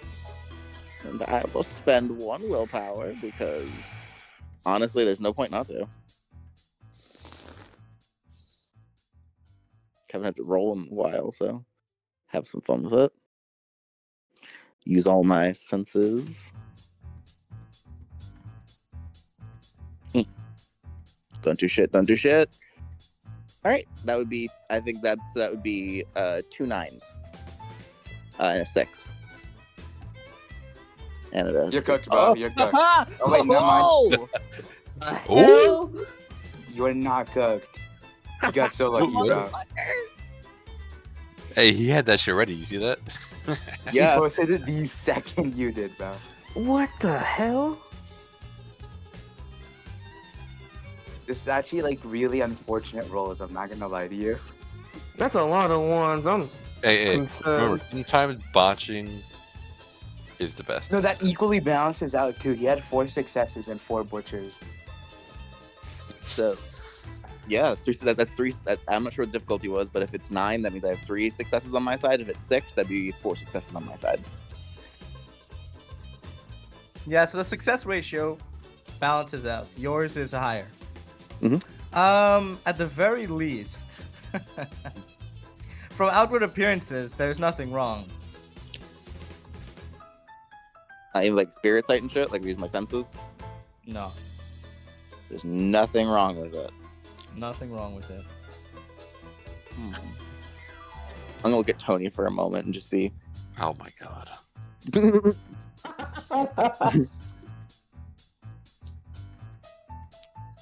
What? Well, can you at least describe the drink to me, Mystic? It's exactly what you asked for.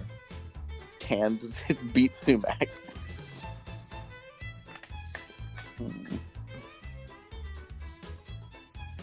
Okay.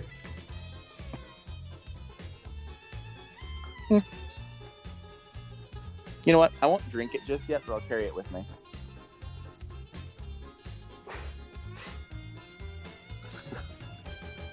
I mean, if you're concerned about the drink, just as I have myself tilted, I'll just swig that shit down before like anything comes up. Wait, his drink?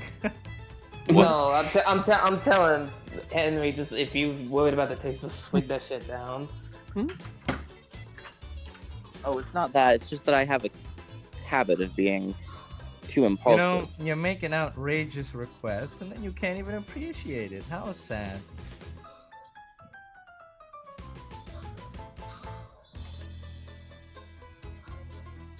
I mean, he's right. Either spend the night on the floor or in the streets. You might as well try.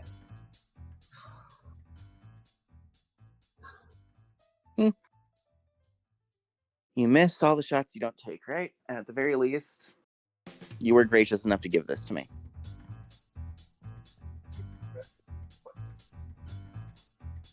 So, might as well. I'm going to take I take a small sip of it.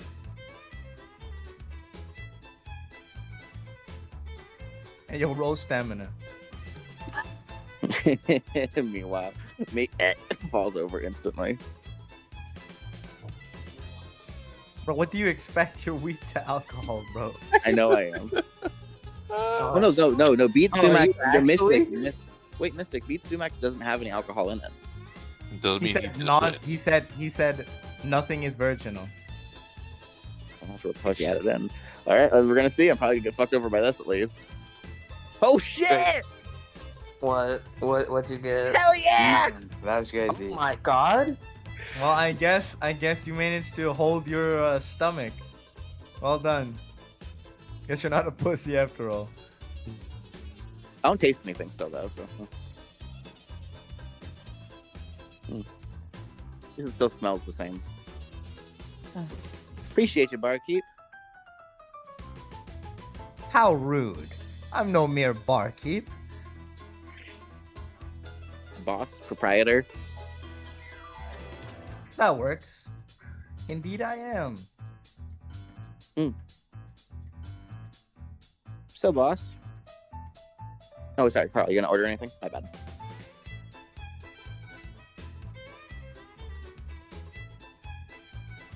Oh, everything. Ulti, you gonna order anything? No, I'm good.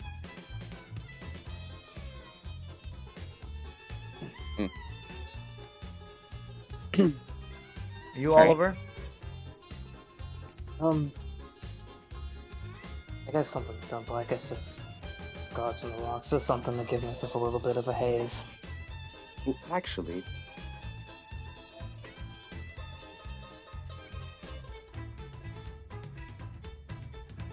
Say, boss, what you got to at least help with a bit of a few weeks of drabbed and shit?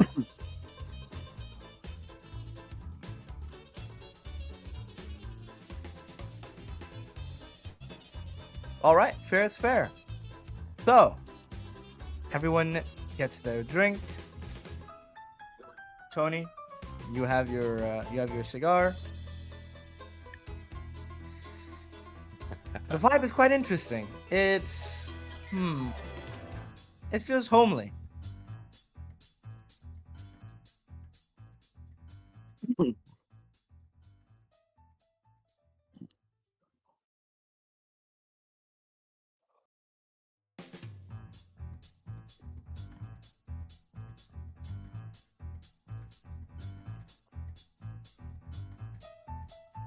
Well, now is your time, at your own discretion, to go talk to whoever you want, or talk amongst yourselves.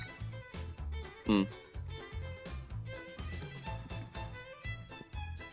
think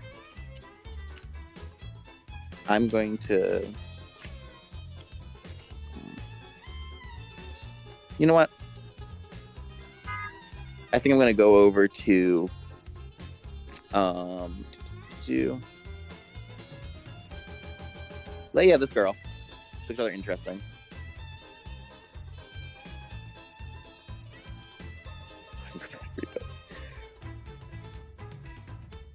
Worst case scenario, go to the guy to the left if things go wrong.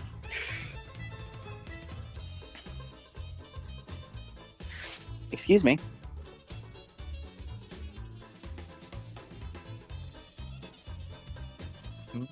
Who are you? My name is Henry. I'm new to this place. Clearly. Yeah, if I had been informed of the dress code, I would have dressed up. Oh, don't bother. It's not about the dress code.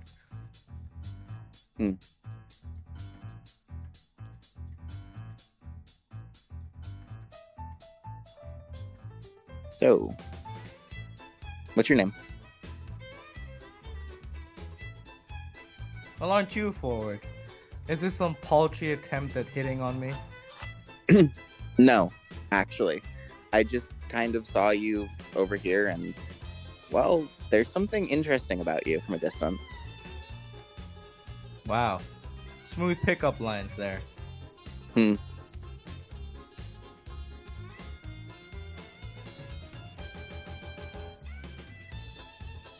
Well, my name's Miriam.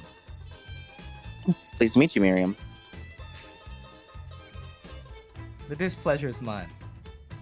Of course.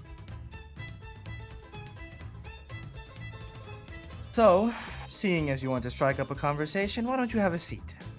Of course. You mind if I do?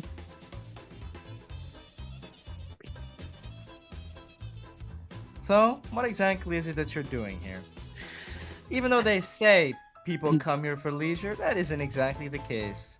Most people that come here are either looking for something, running away from something, or are interested in causing havoc. Well, I would say a little bit of column A and a little bit of column C. I want nothing to do with column B.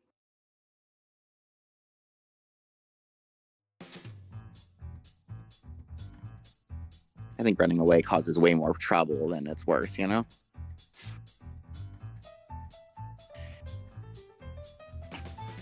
And honestly, I'm interested in meeting new people and learning new things. This world is interesting, and I've lived a long time closed off because I shut people out and I refuse to consider other viewpoints, other perspectives. And now I really just want a taste of all of it, you know?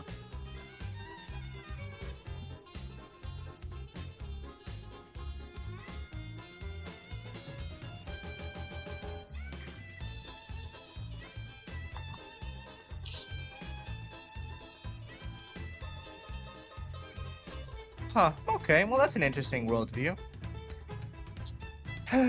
Well, have you spoken to the smiling man? I point over at the barkeep. Look over the boss. No, I meant really talk to him. No, but I've heard quite a few things about him, and I've actually met somebody who was, I believe, one of his loaned out products.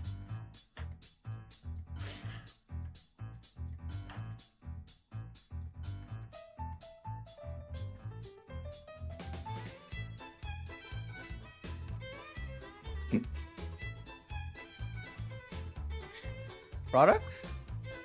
You're Yes. interested in contraband? No. I ran into one who ran afoul of him and was sold to somebody else as a disembodied head. It struck up my interest in the smiling man. What are you talking about? I've been through the ringer, is all I'm saying. You sound like you're on drugs. Sorry. Are you confessing to a crime? No, I'm not. Just a poor attempt at humor. Now, on to the topic of the smiling man, as you put it. Have you spoken to him? Of course. All of us are members here. So to become a member, you have to really talk to him. No. To become a member, you have to contribute. I see. And how does one It's contribute? just hard to say. It's different for everybody.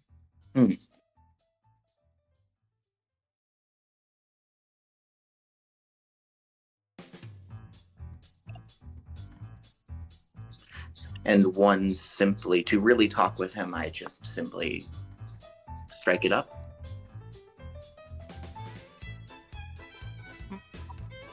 It's difficult. I don't really know how to explain this to you, but people who are in need of something often end up crossing paths with him. And then you do something in return.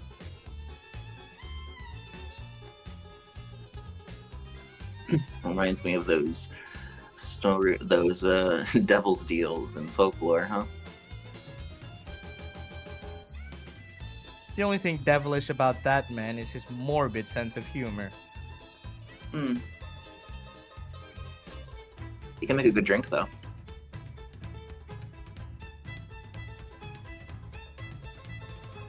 You drank? Oh boy. Is something wrong with that? No. That's just how he peppers newcomers. Yeah, as I show her my drink. It's a beet sumac. It's popular over in the islands. Aren't you underage? As you were talking about the smiling man.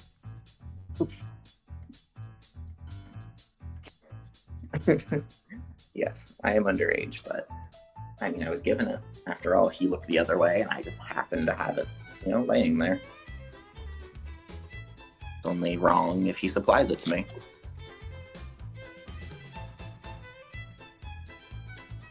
Still, my question is, what are you interested in here as well? I'm here for, as I said, learning about people, worldviews, networking, and trying to just get a grasp on this world. Now, Networking? With all the freaks here? Man, well, looking at you, I guess you'll fit right in. I suppose so. Though, you're rather pleasant to talk to. Really? Are you a masochist? No, I just think that you have a kind of dry humor, which I think goes underappreciated. Right. Look, I don't really know how to tell you this, but you know what? Never mind. Anyway, what are you in the business of?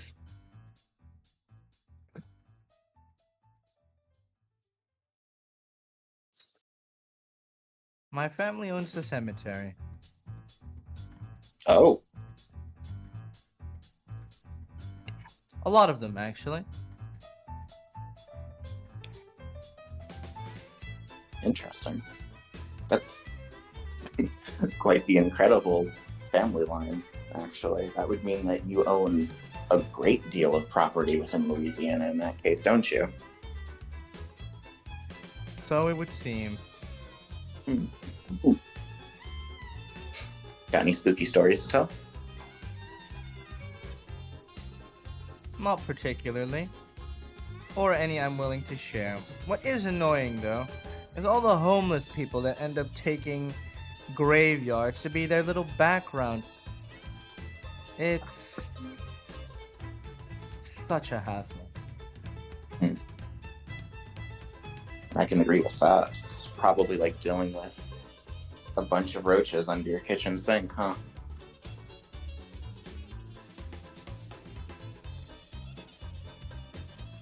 I wouldn't go that far. We're talking about people after all.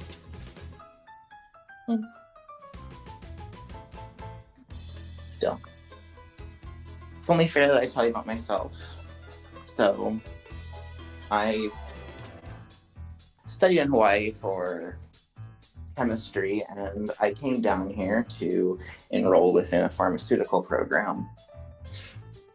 I originally was aiming to become a member of, well, Megadon Pharmaceuticals, but a few years back, I thought that all falling apart. Not really a great option, especially with a disseminator as it is now. Now I just do odds and ends, jobs like that.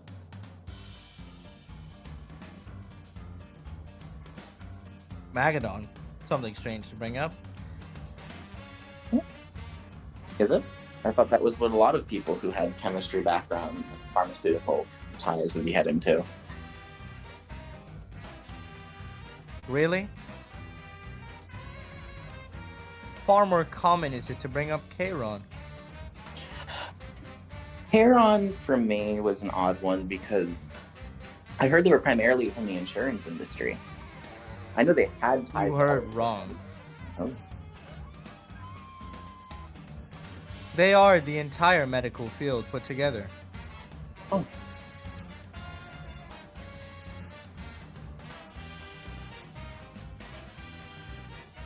Well, they are bothersome though. Hmm.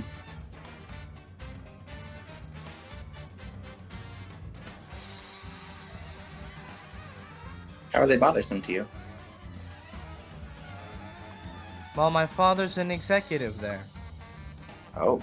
so we often end up doing business. While me, the one who owns cemeteries, and my father, an executive on the board for Kairon.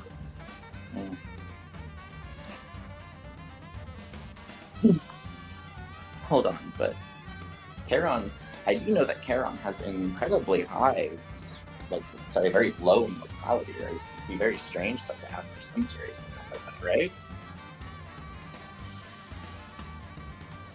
It's not dealing with the patients who die, but rather with researching ways to keep people from dying. Bodies donated to charity and all that. Interesting work. Actually, that's incredible. I haven't really thought of anybody using a corpse for that. I mean, I know dissectionary and other forms of exhumationary work, but to flat out use the body and sort of reverse engineer the cause of death is incredible. At least that's how I'm guessing that they do it. Maybe. I don't really get involved. Well, thank you for the heads up on Charon. I'll keep my prospects open then. Sure. Anyway, I'm gonna take my leave for now. I don't want that guy over there to start messing around again. Oh, well. It was nice meeting you, Miriam. Hope to see you around. Just as she gets up, the man with the balloons gets up. I don't think so. Quit it, lover boy. It's never gonna happen. I stare at them. Come on, just give me a chance. It's not like you got anything better to do. All you're gonna do is go back to your cemetery and mope around all day. You might as well make your day more cheerful with me.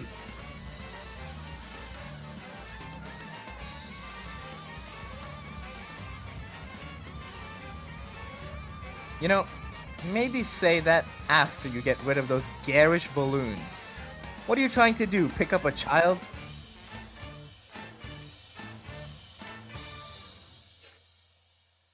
Fair point, fair point.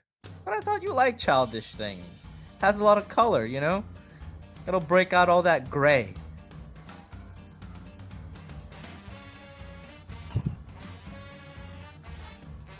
She just kind of ends up sighing, face palming, and walking away. The guy takes a seat again and starts laughing. One day, you'll see.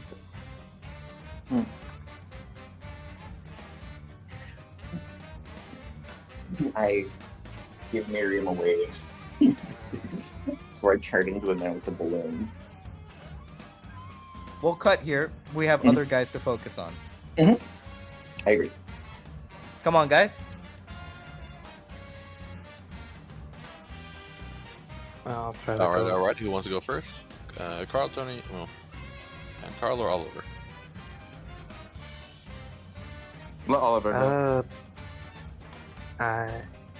Why don't you guys just do it together? I mean, you don't have to individually go one by one. Gotcha. I don't think Oliver wants to be with me. Well, What do at you least him and Tony.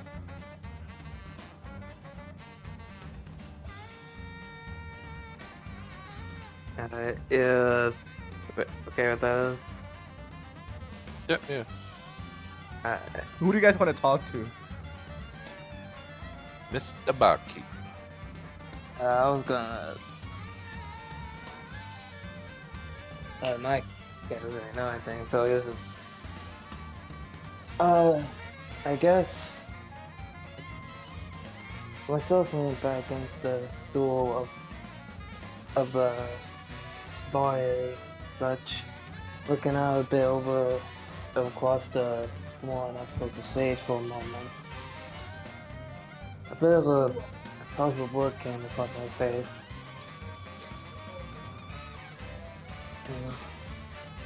I heard about a woman who sung here, but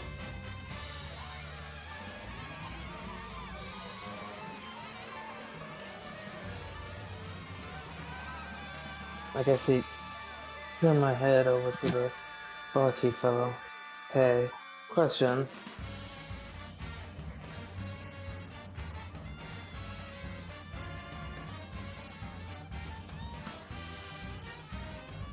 Wait, who are you talking to? The barkeep? Yeah, they get a question. Yes. Like, I heard from someone I know that there's a woman here that has a voice that can help with, well, I guess a rough. I don't really see what the description. Yeah.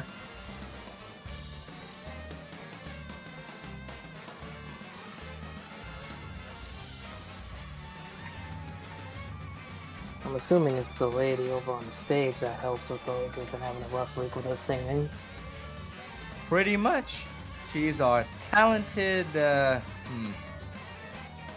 He looks at Tony. Right. After her performance, she'll come see you. Okay? Come see. It's an individual thing.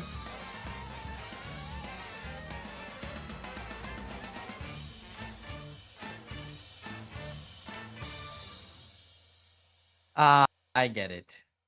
You didn't understand, did you? Not necessarily considering. Oh, okay. You see, the gentleman over here said he was looking for a smoke. That means he's looking for a prostitute. Oh.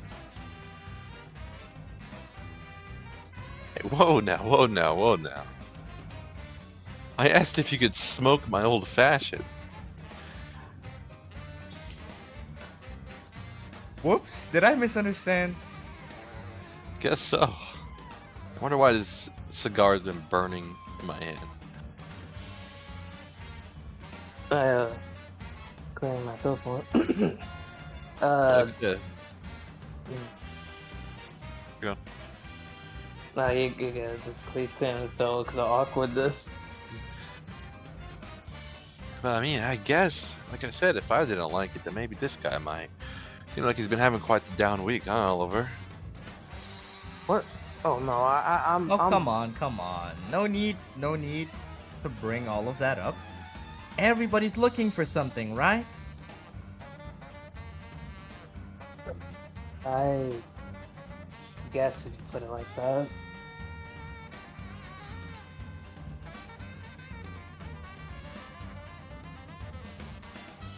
Say, why don't you two gentlemen come find me out back pretty soon, yeah? Oh no. This one of those What? yard alley gay things I've heard about. My head would yoke over to Tony. The fucking what? You know, It's I time think to I party, might bro. have to deny membership to your red-haired friend over there. People might misunderstand what it is we're doing here, you know? The fact that you even let him in already gave me the wrong misconception here. Well, we're supposed to be more modern now. I can't just turn him away just because he swings for the other team.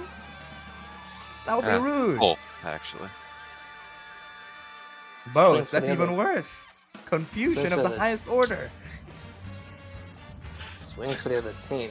You picked that off of just one conversation. He smells like a feline. Do you hear his voice?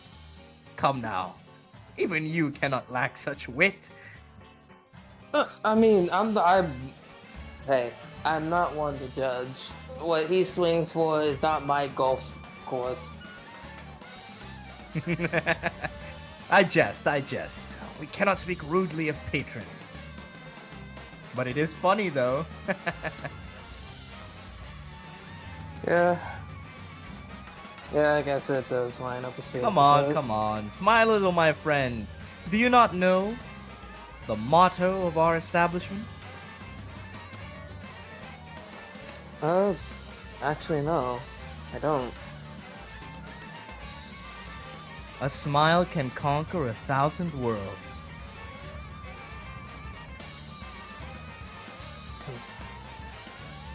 You know, that's...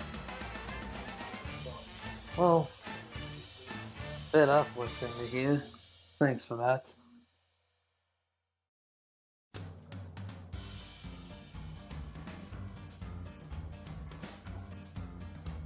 Quite the motto, too. I agree. So, seeing as it's that kind of time, why don't we share some stories? You know, like gentlemen do. Of course, Mr. Bartender. By the way, may I request your name?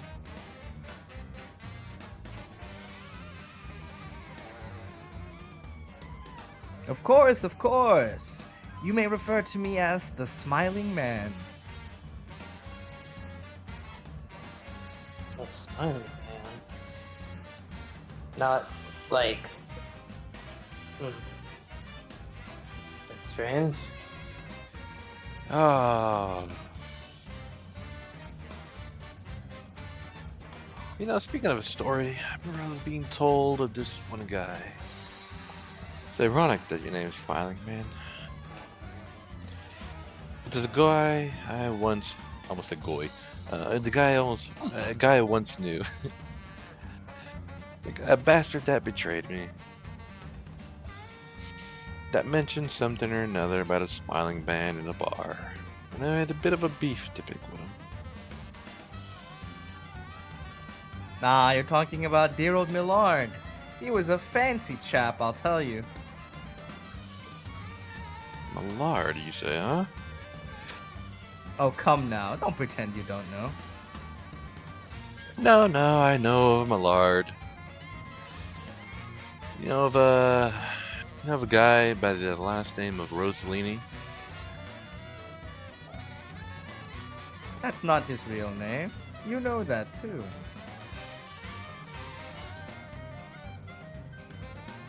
Well, hell's bells. I guess I was tricked once more.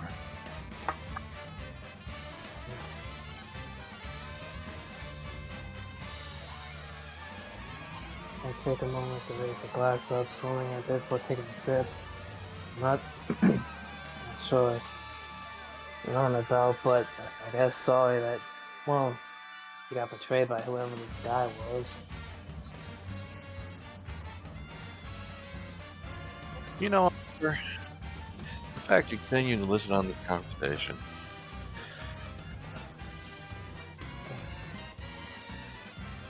Kinda have to keep an eye out sometimes.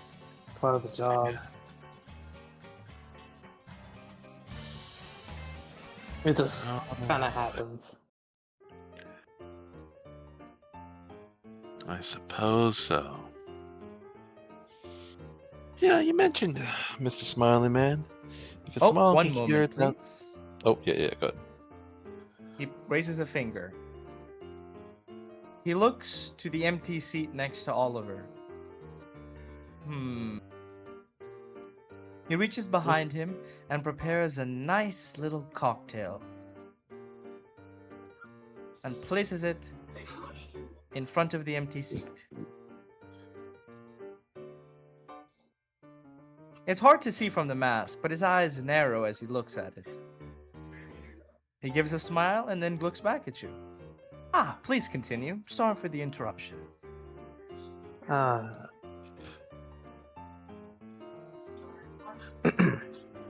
assume regular coming soon? No. Someone had a request. I obliged. Don't worry about it. You'll find out.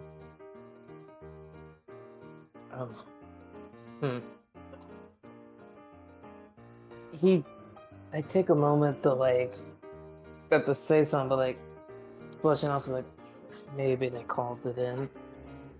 Who knows? Today's been one hell of a weird day, to say the least, so might as well just try to ignore it for now. You don't know the half of it, my friend. Look forward to it.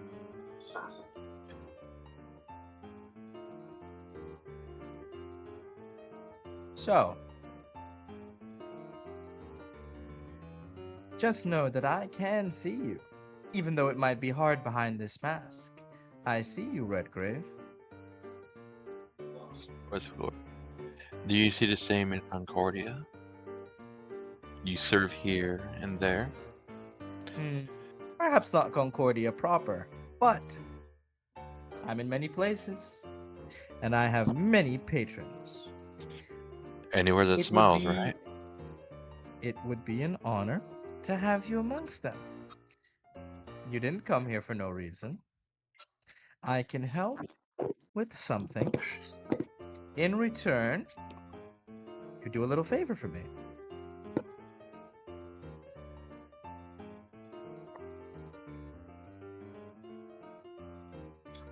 Last time I did a favor, I kind of got screwed over by the guy. You attempted the favor, but it never really happened. So, is it really? What? Surprised I know? I told you. I see many things.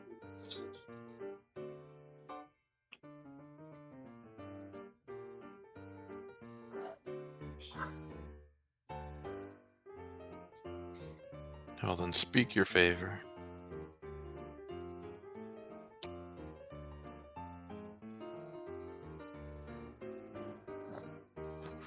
Certain unseemly fellow has angered one of my patrons. So,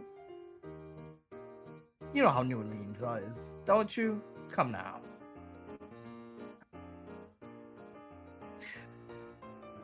They came to me and they asked for a reading. You know, like I said, I do a lot of odd jobs. So, they had me prepare an ominous fortune for the one who has vexed them so. So I made it a tarot reading of some sort. And the reading said thus.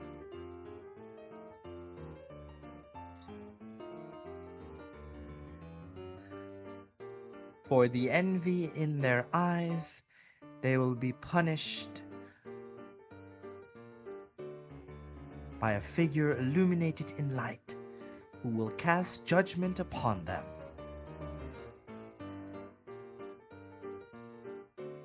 And their eyes will be taken away. His eyes narrow as he looks at you. It would be a shame if my credibility takes a plummet. Could you be so kind as to help me make it real?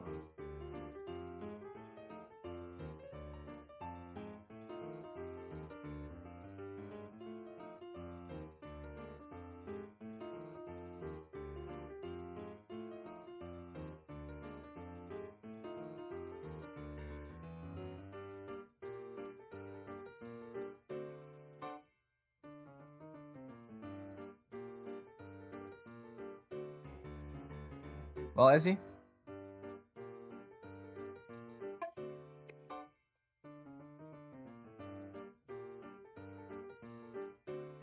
If I deny your request, No harm, no foul.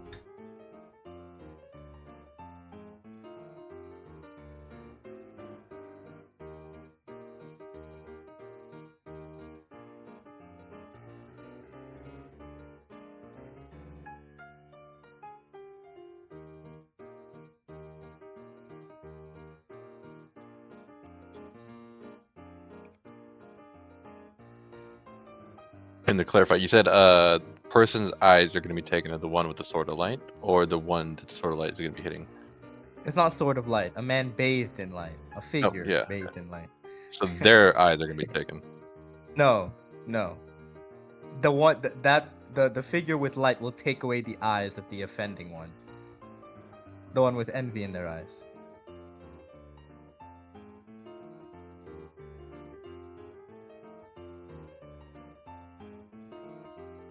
So he's basically saying a figure with light will appear in front of the person whose eyes are clouded with envy and will take them as punishment.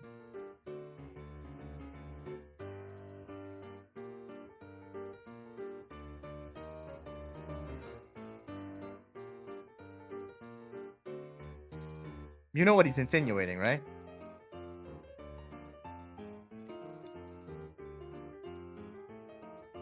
Thinking about the possibilities of my. He basically wants. Let me just clarify here, out of character. He's asking you to go and pluck somebody's eyes out. I did the part. That's what I was thinking about. I'm like, fuck. I love to think that like all of us just sitting here with the look of what the actual fuck is happening.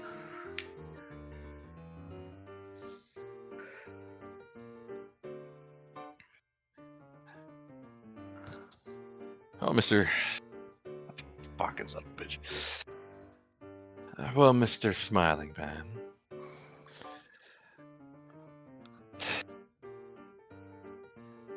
The person you want eyes plucked out.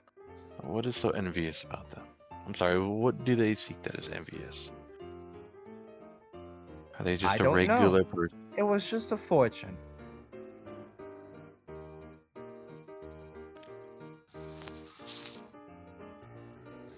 And if I were to back out last second, what would happen to me? Like I said, no harm, no foul. But I get the distinct impression your hesitation will change when you see what I have to offer you. What's the offer? I'll show you soon. For now, just considering it is enough for me.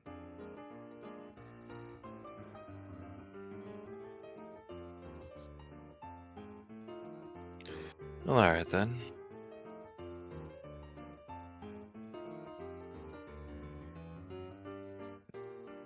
What say you, Carl?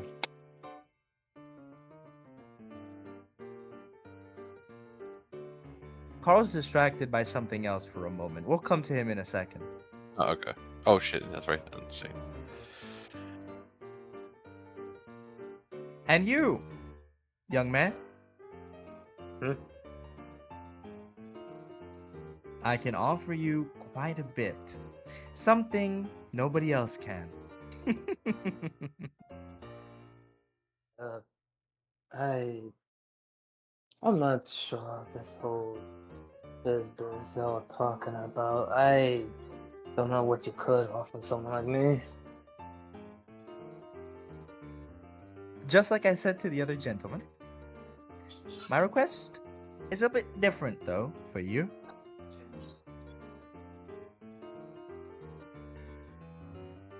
Oh, okay. Hmm. This is gonna sound a bit strange, but bad weather is coming to New Orleans, and that bad weather is following you. So, my favor is very simple. Just when it starts raining, please do not come to the club. Do not come to the club. That's it. That's it. Any, as crazy as that sounds, any particular reason? Any public day? Maybe, for the. Seems a bit strange to ask out of nowhere. I know, but look at my suit. Can you imagine what would happen if it got wet? Ugh. I look like a wet dog, to be honest with you. Know what? I'd love to get off topic, but sure. I'll try not to come to the club when it's raining. Thank you. Your reward will be prepared soon.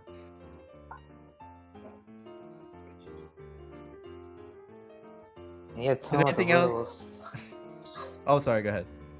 You mean in the literal sense of actual rain, right? Or Yeah, sure. uh, uh, Don't worry. Don't worry. You'll find out. I don't like the sound of that, to be honest. But stranger shit's happened. You know, it's mysterious how fate works. You came to the club, seemingly out of nowhere, and had a fated encounter with this gentleman here. I get the feeling you'll be the best of friends, or the worst of enemies. I hope it's the former. Uh, but right. I'll take a. I'll have myself take a moment to reach down for the drink and take another sip. Kind of just take my mind off of whatever that was.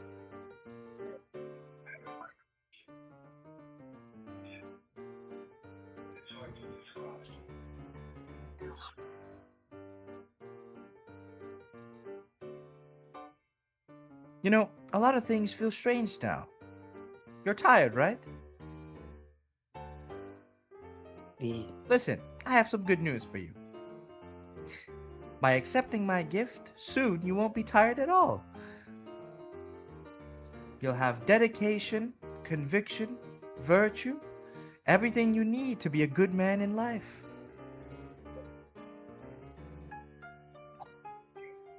Sorry if I sound like I don't believe you and such, but it seems a bit far-fetched, doesn't it?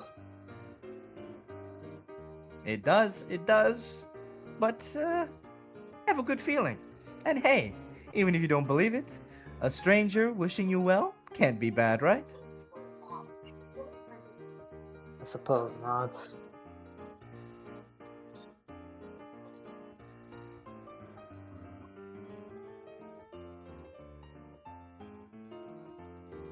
Thanks, I suppose, if that means anything.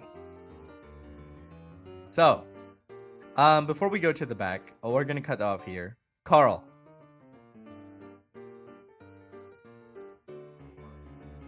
Hi, can you hear me?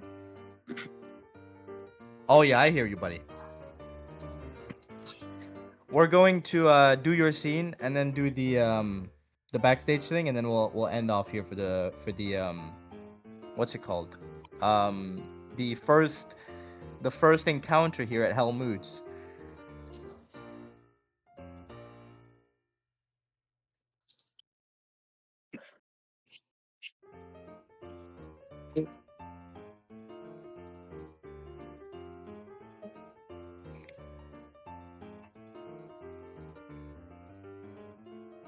So, you see that woman? Yes. Good. I need you to roll me a flat wits. Oh my god.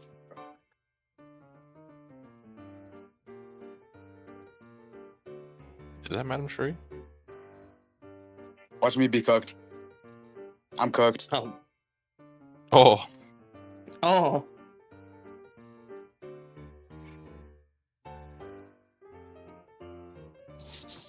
Hey, bro, just use a willpower point.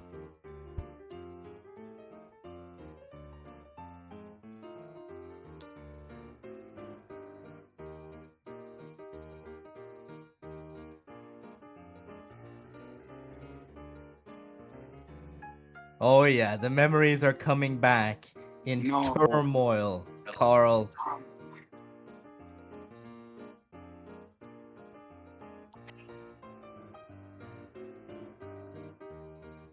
This woman is powerful, Carl.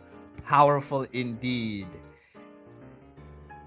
This is Madame Chanette, and her husband owns every single major newspaper publishing company in the US.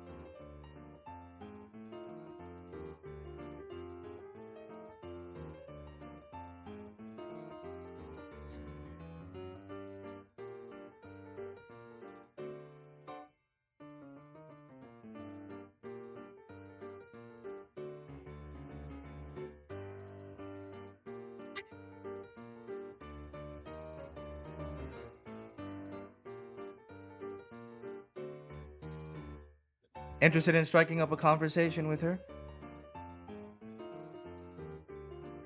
Sure. Why not?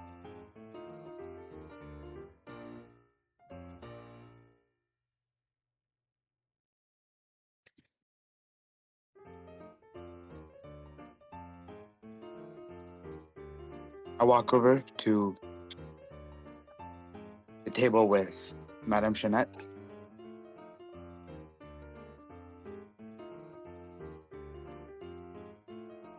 Don't mind if I intrude a bit, my lady. Do you mind having a conversation? It feels like I've met you before somewhere. Oh, how forward of you, young man.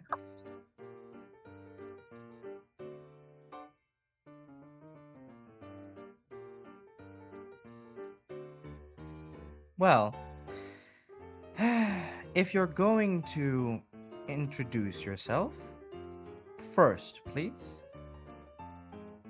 A gentleman should do so the proper way. She extends her arm out for you to kiss it. I grab her arm and lightly peck my lips on her hand. Outstretched hand.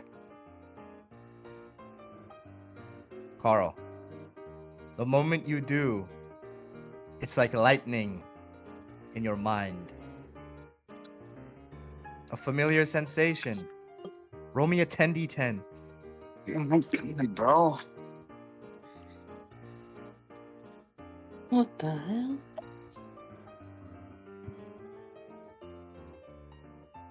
We are so good. GG's. I don't know what is happening. On the thing.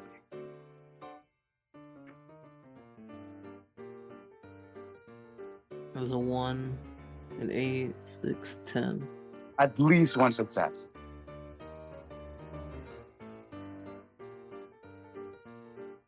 Uh-oh. Uh-oh.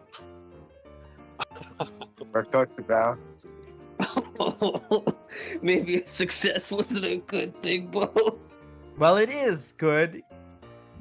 Because the moment you kiss her hand, that lightning transfers over to her.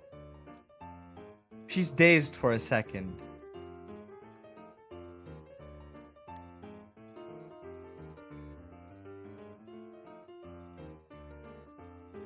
You are...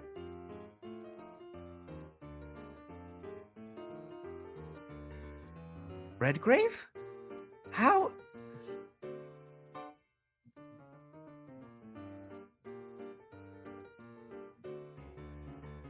Explain yourself, Carl. I thought you passed away. I even It- attended your funeral. What's going on here? Wait, why do you look so young?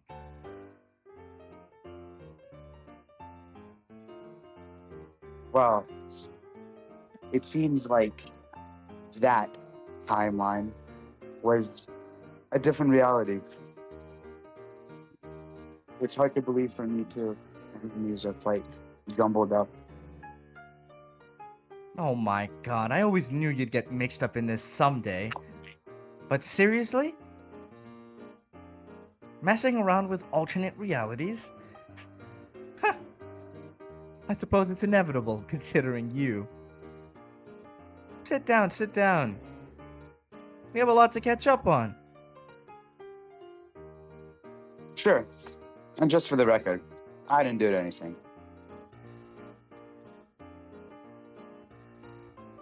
Really? You sure about that? Because I was just fine living ignorance. Now I have to know that my daughter's a disappointment.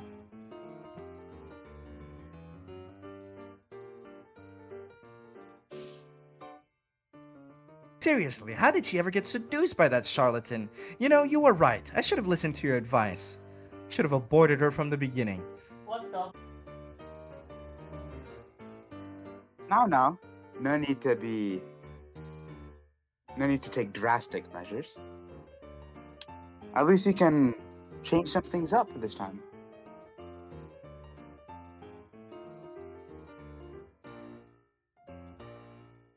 Drastic measures? Ha! You say that after you slept with the president?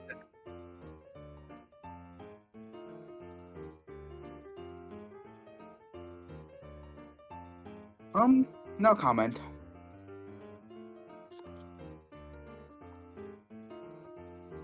Heh, so what are you gonna do this time around? Still gonna start your empire?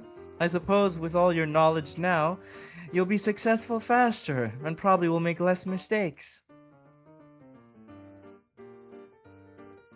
That. It has been on my mind, but I don't think I need to worry about that too much.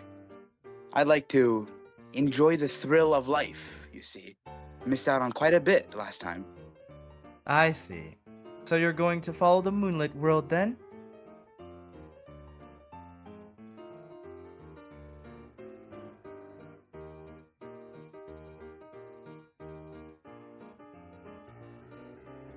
Mind you, that's slang for supernatural in case it isn't obvious. Oh, I didn't hear you back there. Okay, my bad. Yes. It's quite interesting, you know? I can only imagine from all the stories being passed down. To reach the top, how exciting would that be? Well, considering that in 10 years' time, my shitty husband is gonna have a mistress, I think we can cut him off ahead of time. I'll divorce him right now.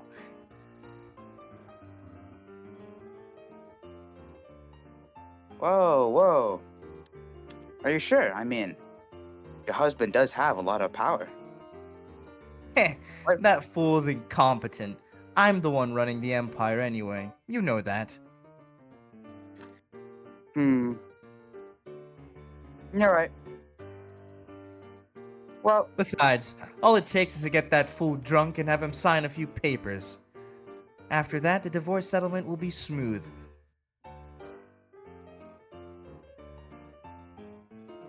oh well. Do what you want. You seem a lot more lackadaisical. Have the years mellowed out? Or is it the fact that you died so suddenly? Maybe it's a mix of both. You know, you really should be more careful. I mean, I'm already aware of the supernatural, so it's easier for me to accept this, but, doing so with all of our acquaintances, if it is like this, well, might be troublesome. Well, I, for one, didn't ask for this to happen. I have no control in it.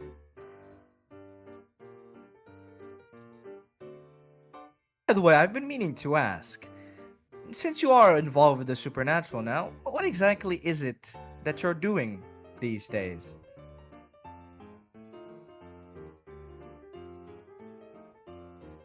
Hmm, I. Recently, our family has acquired a new investment, we can say. Been taking care of her recently. Quite the quiet one. A fairy of sorts, I think. Don't really remember, though. Not up to date with this terrible memory of mine. Fairies? Holy shit, fairies are real? The more you know. That's what I thought, too.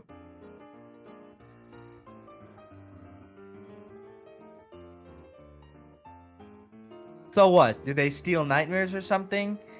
The tooth fairy take away teeth? What exactly is it? You figured that out yet? I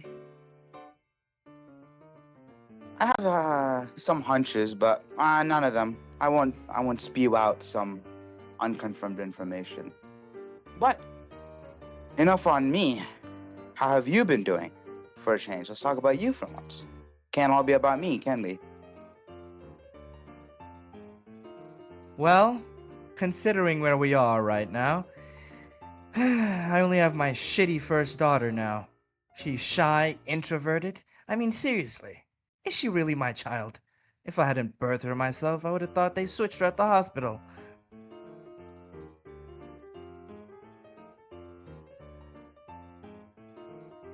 Hmm. Honestly, if it wasn't for those demonic bankers, I never would have found out about the supernatural. Quite handy, don't you Bankers? think? What bankers? You know the premium oil company? Um, what was the name again? I'm talking about Enderon, of course. Oh, yes. Enderon. I've heard that name. Yeah. Well, those bastards have a lot of, shifting around behind the scenes. You know, our world of business. Hmm. Thanks to that garbage, they fed some slop to my daughter and turned her into, I don't know, a lunatic. She keeps talking about worms in her stomach. Well, she did, back in the other world. I suppose it hasn't happened yet. I didn't really care much. She was useless anyway. So I had her checked into the mental asylum, you remember. Mm-hmm.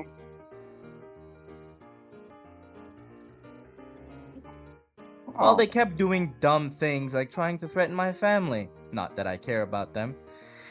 So eventually, they decided to reveal themselves to me. Told me they can, help me live longer and all that nonsense. They give the usual supernatural pitch you can expect. It was kind of boring, to be honest. But, well, learning about the supernatural is a benefit of itself. So I ended up signing a contract with them. Well, back then. Ooh, do tell. Well, I just had to keep some of the more negative reviews out of the media. You remember, in 2010, they had the Horizon incident where that entire oil rig leaked thousands of liters of crude oil into the Gulf of Mexico.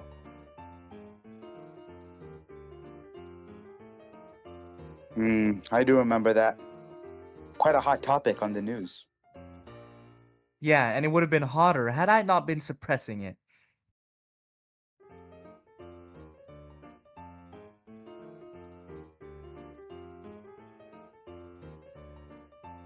So ever since then, I've been helping them expand. It seems Kron's been putting a lot of pressure on them as well.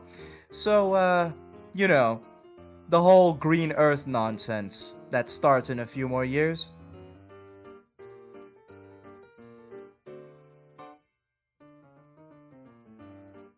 I mean, honestly, why should people like us care about global warming? It's not like it's a problem for us. Hmm.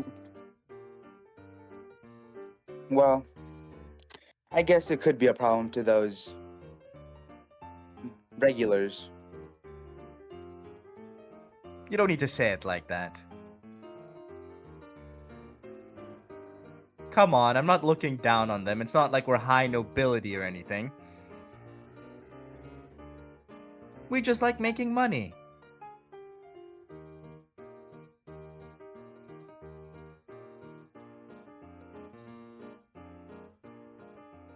Speaking of, it's nice to finally be able to speak my mind.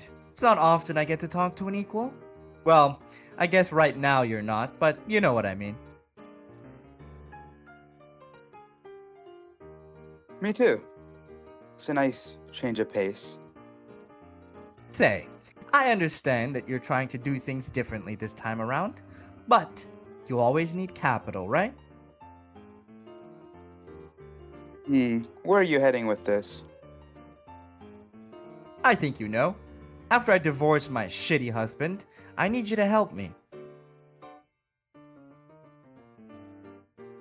With what? Well, with all the knowledge you've so gracefully passed on to me, I'm planning to start the global web development ahead of time. Quite an ambitious project. What's in it for me? Indeed. Well, considering your skills and your knowledge, I thought you'd be willing to help me. And we can cut the profits. How much are we talking? Well, considering the future, investing in artificial intelligence is the first, before it becomes open source.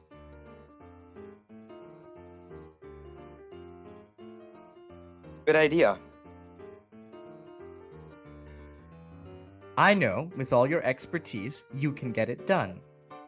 If you help me make a prototype and we launch it, of course, to the private side, and manage to, shall we say, pilfer those accomplishments for ourselves, I'm willing to be your private backer. No strings attached.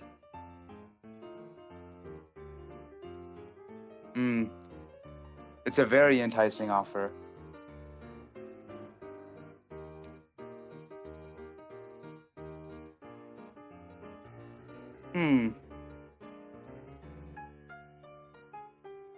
I'll take it. It works out for both of us. Deal's a deal. I know you're not the kind to skimp out. No need for a formal contract and all that. Besides, legal battles are troublesome.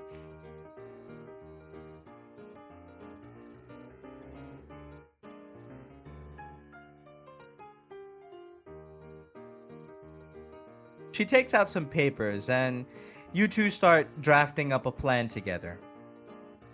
We'll end the scene here, okay?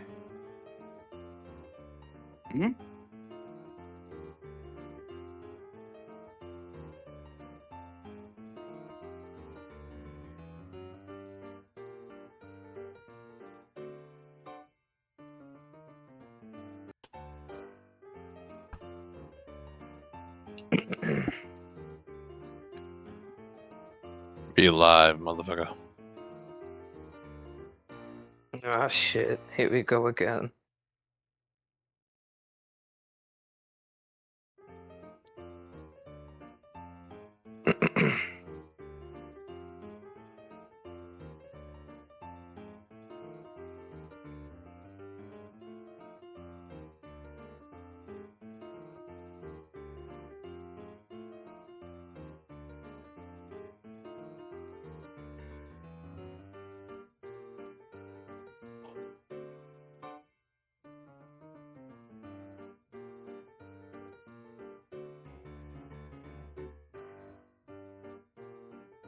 Welcome, welcome. Make yourself at home. Enjoy. quite a cozy atmosphere, wouldn't you say?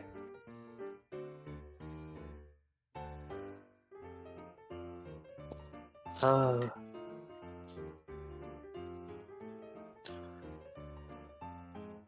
Yeah, a little more dark and dingy than I like, but hey, the comforts to each is their own. bit of ambiance in here, ain't it? Right, it's for that noir touch. Well, nailed it on the coffin, I'd say.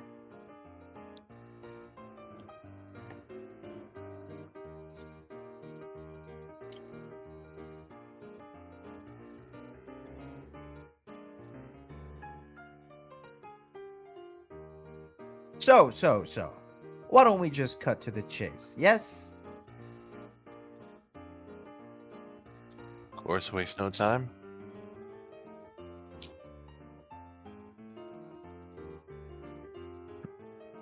I suppose, yeah, sure.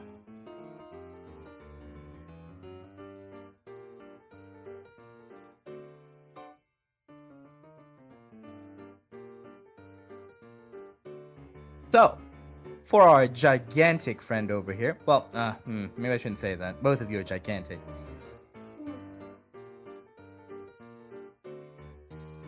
Mr. Oliver, yes? Yeah. Don't worry about how I know your name. I know all of my patrons. I. You didn't tell me. You didn't have to.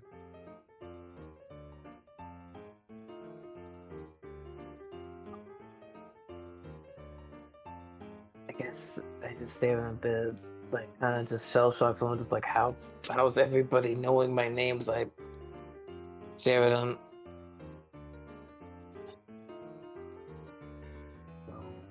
What now? Don't worry about it. Don't worry about it. You'll find out. You'll find out.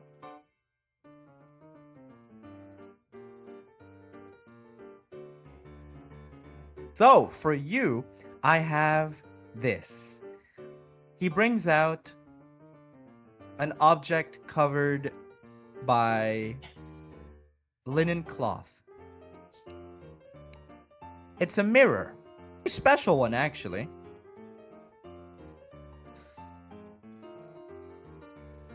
A mirror? Yeah.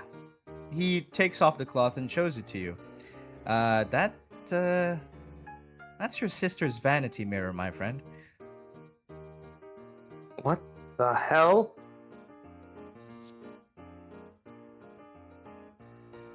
I guess Oliver would get up from just from where he sat down.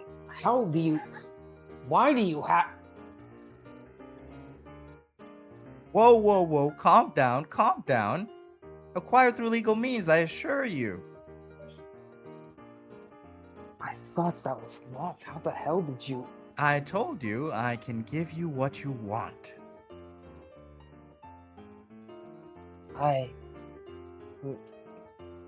May I see it for a moment to see if it's really hers?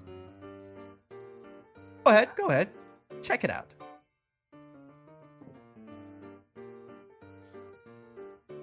I'd have my hands reach out to hold it gently before turning to the back of it, remembering the little inscriptions that she put on the objects to make sure some of the other kids at the orphanage wouldn't take them.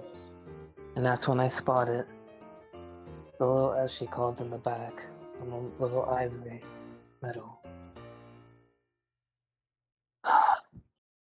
It is hers.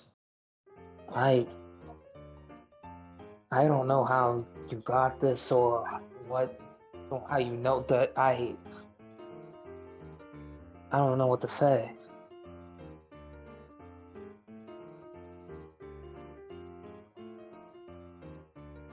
Don't worry about it. It's fine. You get what you want. I get what I want. Fair is fair in the world, yeah? Now come on, be a bit more happy. Smile a little. I'm just so shocked again. I didn't think I'd see this again.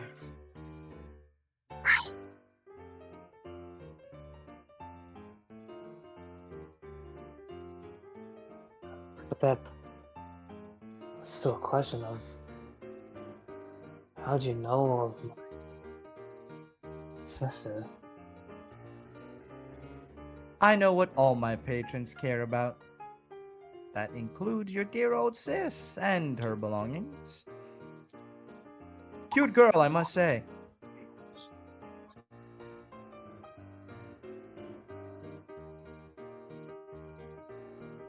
You know, I love a strange and crazy at times. But you got me this. What are you, some kind of guardian angel? Or I can be. Do you want me to be? no, it's fine. I just thank you.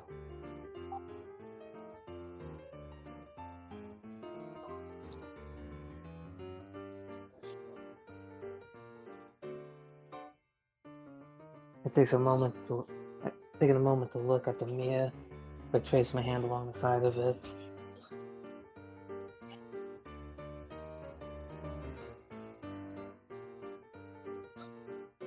As Been for a you, while. my friend,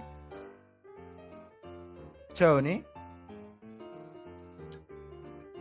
yours is also something similar, but it has a curious image inside.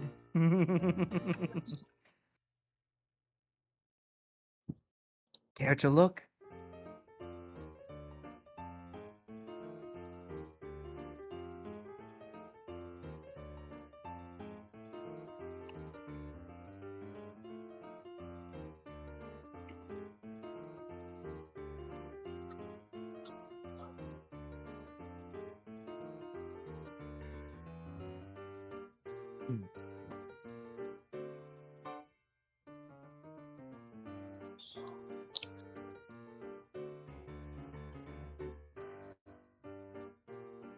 May I look before I accept your request?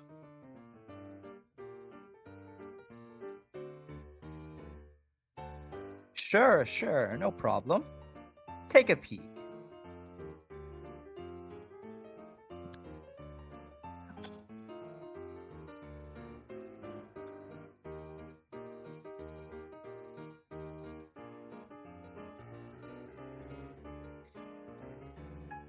Then alright. So I shall. What's in the box?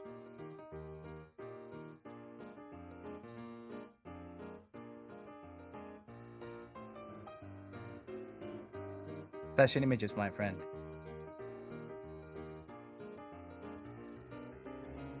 Oh shit, I thought that was his.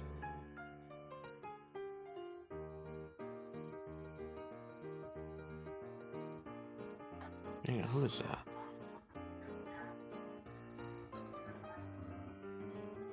Really? Don't recognize your dear old uncle?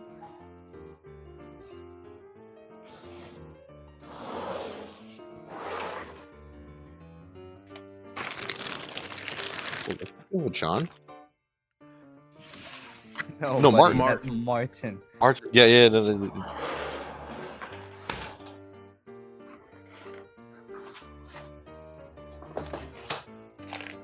Martin.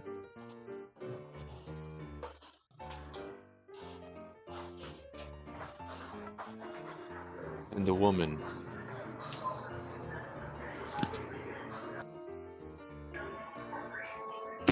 Yo, what is that background? Yeah, I that shit took me out for a second.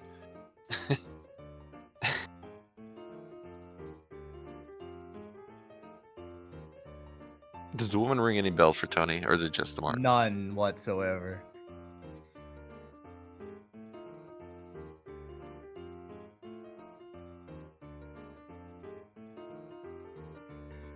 So Martin and this woman, huh?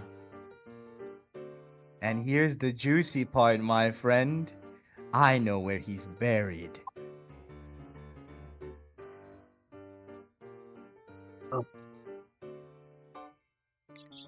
Is he buried where an empty coffin is? Perchance. Now, why would I tell you that? Of course, Do me a of course. favor and I'll do you one, right? Favor for favor, no strings attached, no extra side bullshittery. Nothing, nothing. No harm, no foul.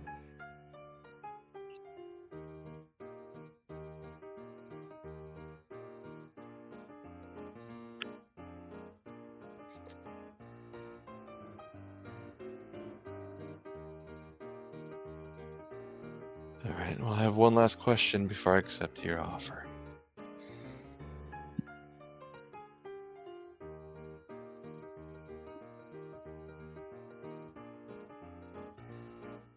Are you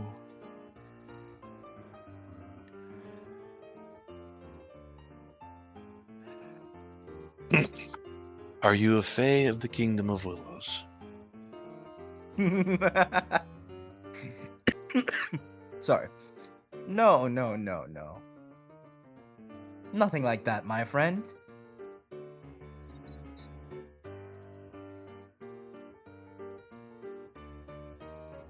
But a Fae nonetheless, huh? I come from the next place. Like I said, don't worry about it. You'll find out.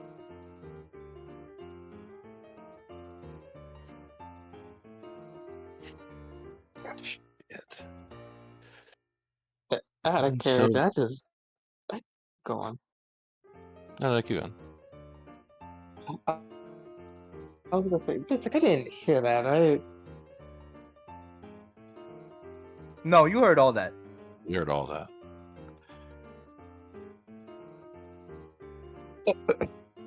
Oh, but I guess my head jerks up when I get to the back. I look at the two individuals that just seem to get stranger and stranger by the second with a cocked eye. Hey, like Pixie and shit. What the hell are you talking about? Reality is stranger than fiction, my friend. Don't worry about it.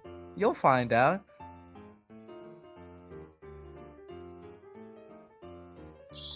Sure, maybe it's some.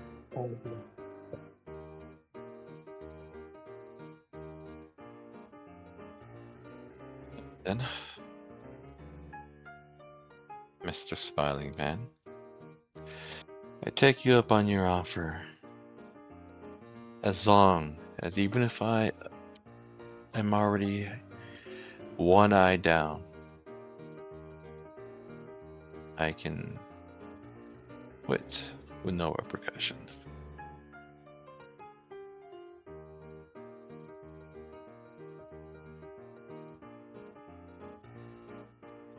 You're a very paranoid fellow. Don't worry. It's, like I said, no harm, no foul. You help me, I help you. And everybody's happy, right?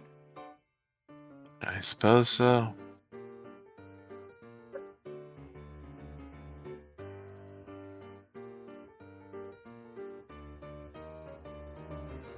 And Mr. Oliver, I suppose I should give you a bit of an introductory to my family. You met Yeah. me? Have you met this side of the world? Oh, It might be stuck. no spoilers, my friend. He'll find out. Okay. Okay. Then I'll leave him to his own devices.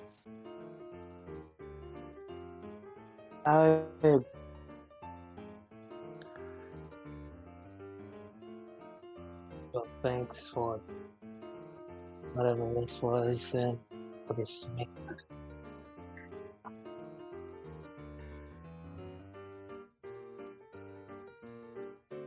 Even though everything seems a bit, everything I talk about is a bit sounding, well, in the French, pretty fucking crazy.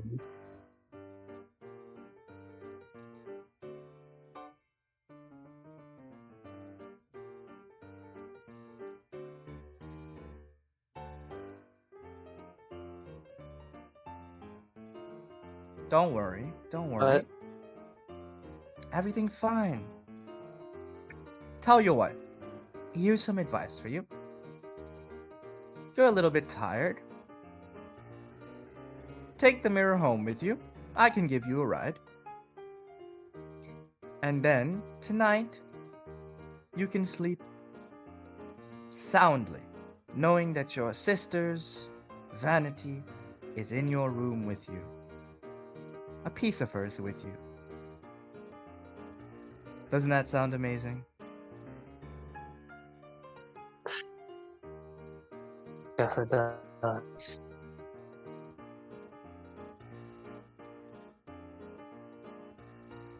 Speaking of Tony, you can keep that little gift. A forward from me.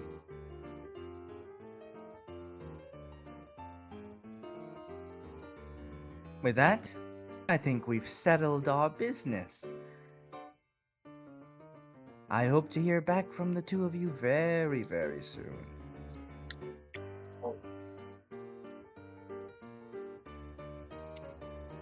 End scene. Let's take a little pause. All right, we're off that. All right. So I would enter into a private warehouse, which I was using at this time, to perform something that had been gnawing on my mind for a decent while. I was going to attempt to do my first ritual. Of course, I brought around some components that... Damn, music went out too. Would be suitable for what I believe the ritual would require. Some candles, some black candles, obviously.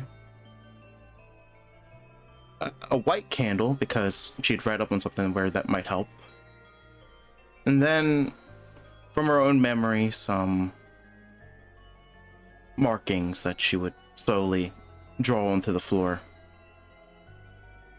trying to make them align to what she recalled.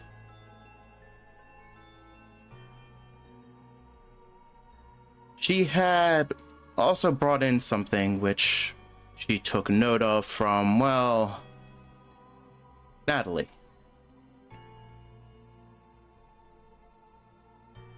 She decided to bring in a couple stray dogs for this ritual. Let's say that. As she set up the ritual, she would place the candles in certain areas of the, let's say, back room area here. Drawing a circle of sorts with little sigils, markings, whatever they all are called, and would go of her way and try to prep herself as much as she could. This was, after all, her first time. Her nerves were at an all-time high, and there was always a risk in anything that was new. But she needed to at least give it a chance and see where she could go with this.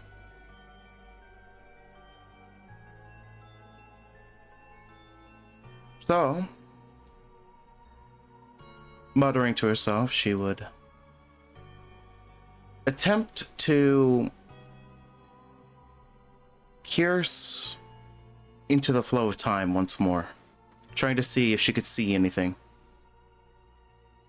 as if she could follow some means to perform the ritual, the dance.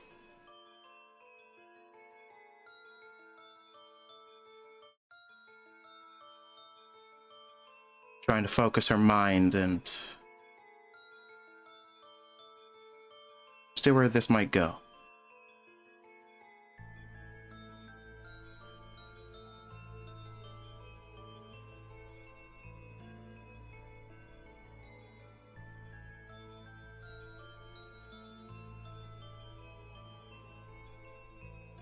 Well, well, well. If it isn't amateur hour.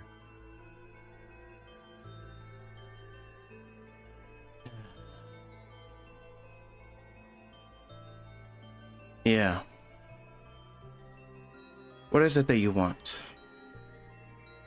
Oh, don't mind me. I'm just here to see.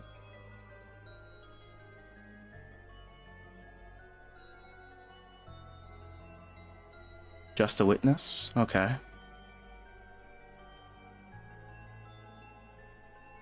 Alright, I would What the hell did continue. you draw on the floor?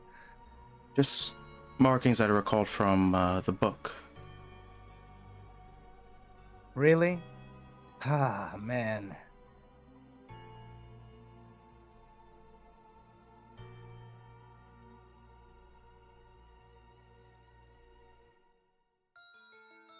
Well, what would you have done differently?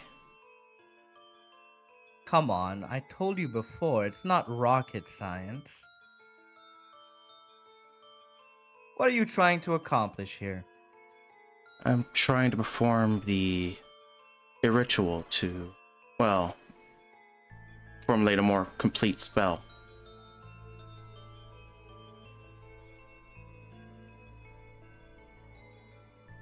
So, can you tell me the meaning of what it is you've scribbled on the floor?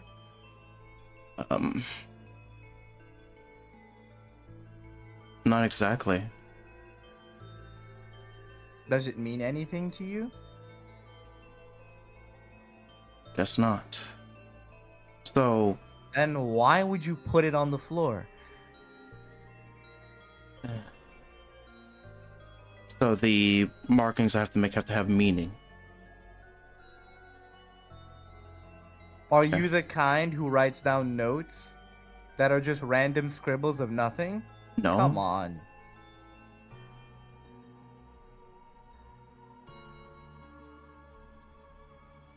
Okay. You say you're trying to do a ritual. What's the purpose of your ritual? I want to create a proper spell to at least have a means to protect myself should something happen. Are you retarded?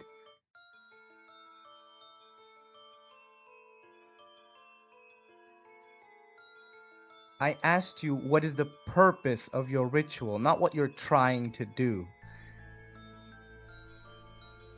Purpose.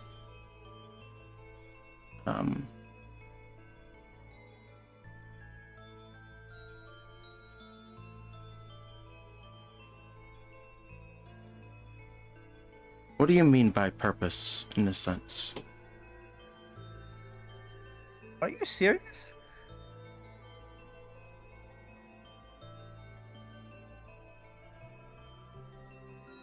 Yes. You really don't get it.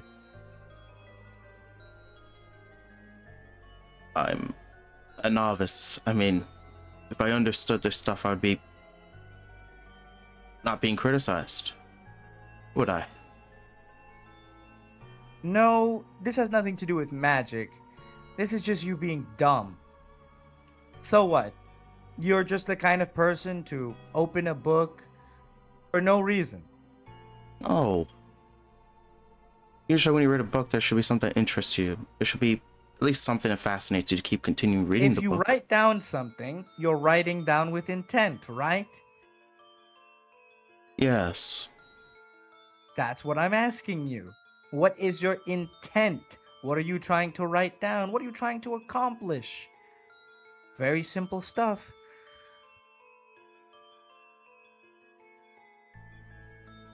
Guess I'm just trying to express myself in a morbid way. Look, listen, if all you're interested in is sadism, just kill the dogs and be done with it.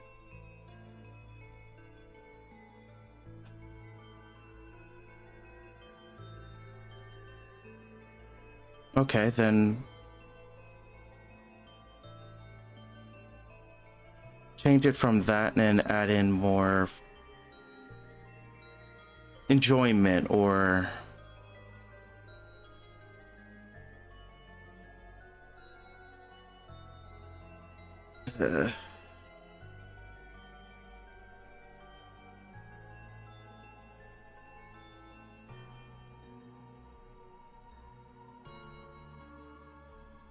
huh. You know what? Just go ahead. Give it a try. I'm sure it'll work out for you.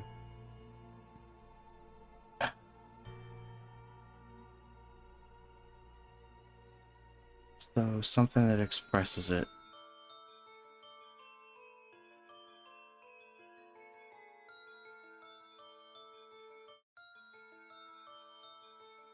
Can it just be about anything? Like a subject? Don't ask me anything. You're the one doing the ritual, right? Well, then I'll try something different. Changing some of the sigils instead to something a bit more of her standard. Patterns, shapes, things that she enjoyed in life. Words, meaning. Pythagoras theorem. Ironically, that's somewhere there too.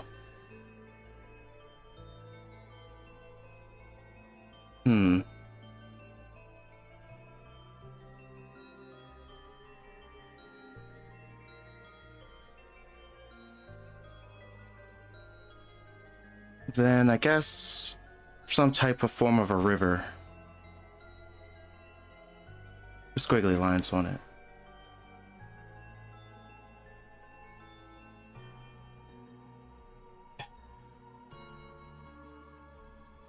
I guess this just carries more meaning.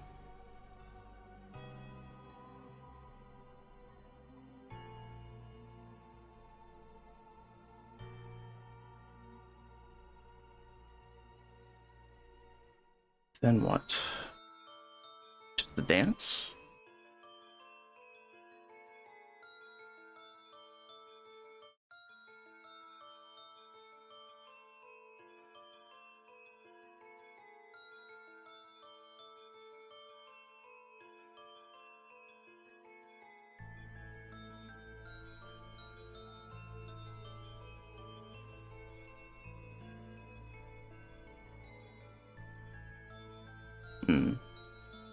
Alright, I would try to close my eyes again and focus. Trying to piece together the pieces I was looking for. Having changed at least some of the sigils and markings around the room. Something a bit more expressive.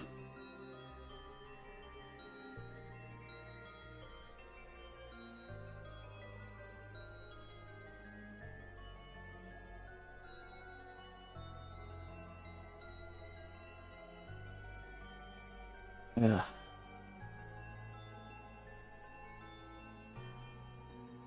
Guess then I would move about the room in a bit of a odd act. Just trying to feel out the rhythm. A flow.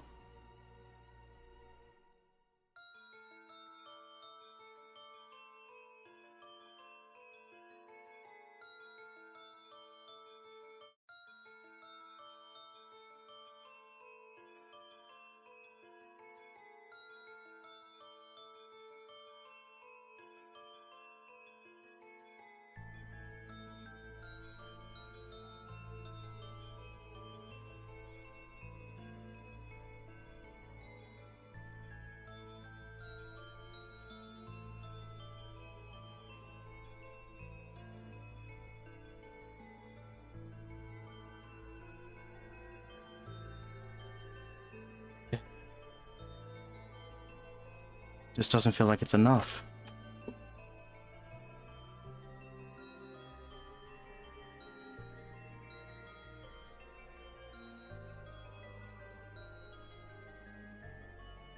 What am I missing?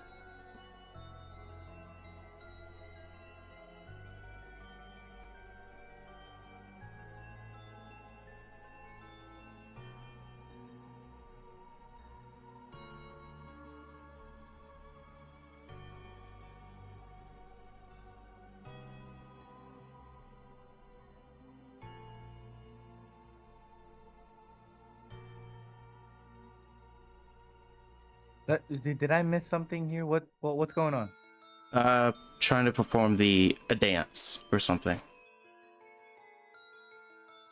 I'm just in a lost state of mind in character, just trying to figure out if there's something missing. What?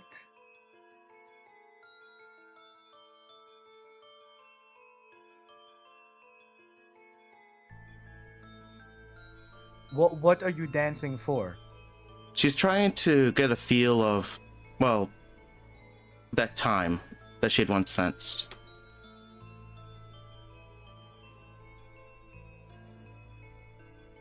So you're dancing to feel time? Well, she's trying to find the rhythm of it. Well, I can tell you one thing, time's moving forward.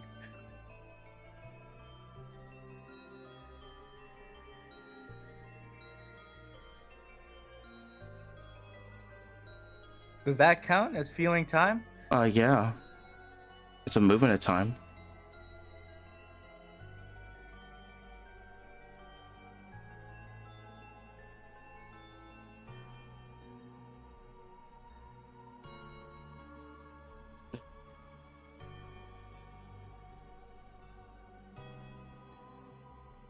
Alright, Nora, what exactly do I need?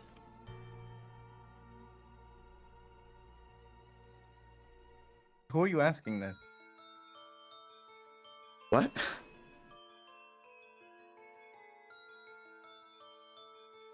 What do you need? Who are you asking this to? I was asking this to you, I thought.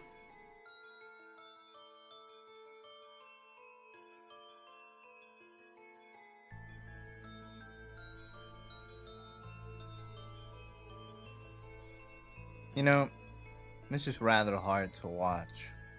Are you sure you know what you're doing? I've already stated I don't. So, what do you want?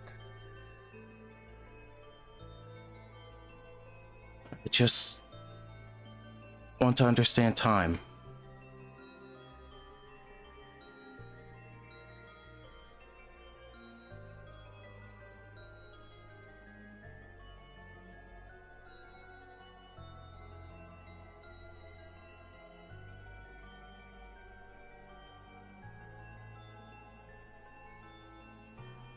Sorry, give me a moment. I was talking to my sister. What did you say? I just want to understand time.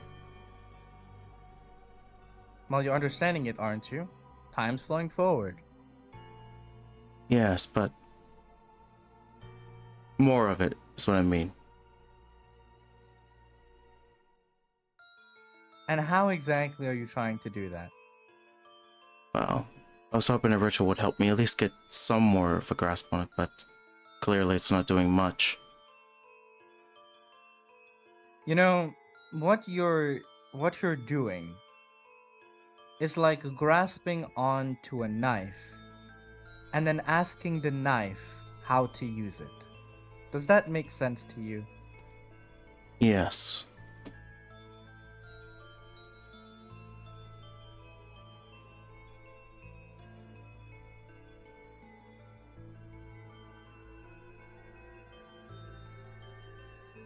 Really? It does? Is this going to cut me in the end anyways? The knife is going to cut you. Well, that's what happens when you grasp on something. Well, unless you're grabbing the handle. Maybe I'm overthinking this. Tool.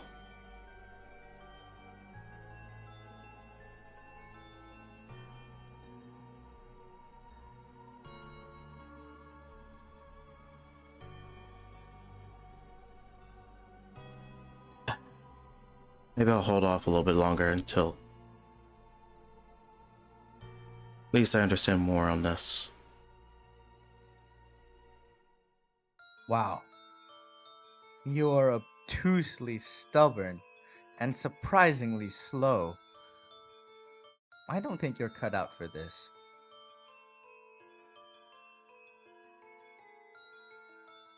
So, what are the dogs for?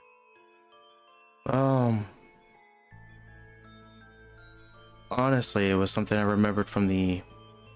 Well, honestly, I guess it's a rip-off attempt at the Grand Infernal Ritual. At least trying to understand how to, like, go further. Grand Infernal Ritual? What are you talking about? The ritual from that time. And how would you know it's a Grand Infernal Ritual, You said it? Really? And do you understand what that means? Not exactly.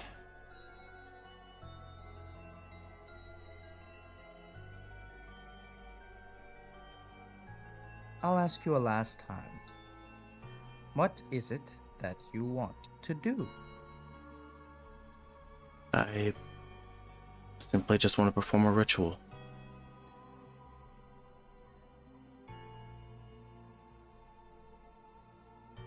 Improve in my infernalism. I mean,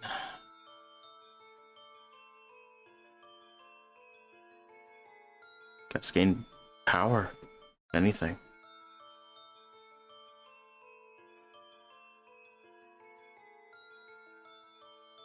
Insights.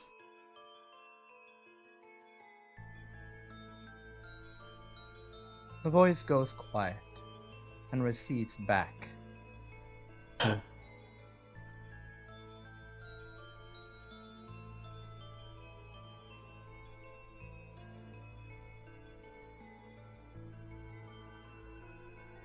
Of course it did.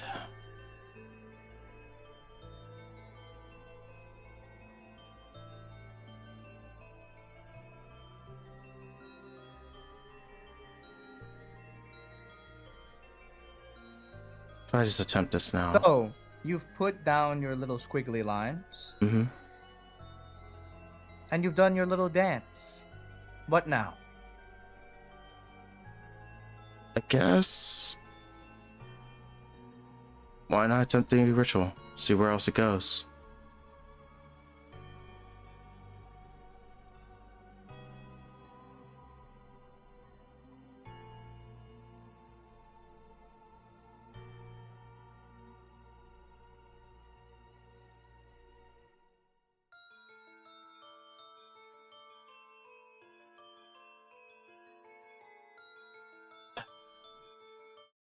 Let's see.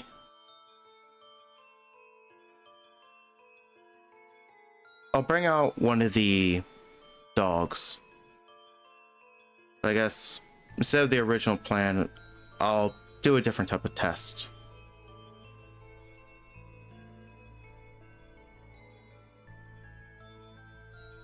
I'll raise my cleaver and strike the dog to kill it.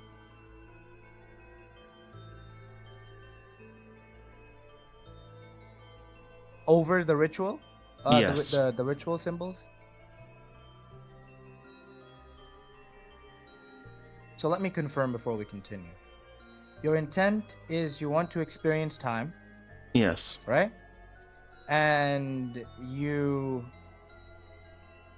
wrote down things that are meaningful to you, right? Yeah. Can you explain what some of these things are? So we know. Well, I did say one of them is a river marking. There is some things like certain shapes, like her experiences in life, but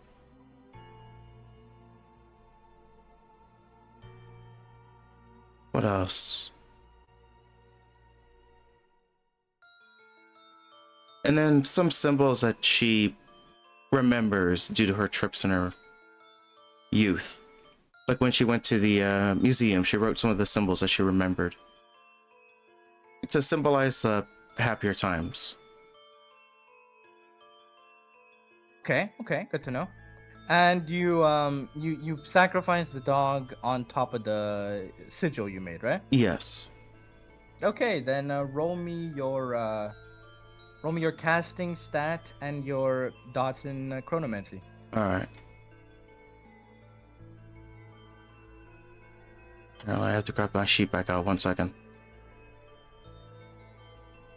Won't take long.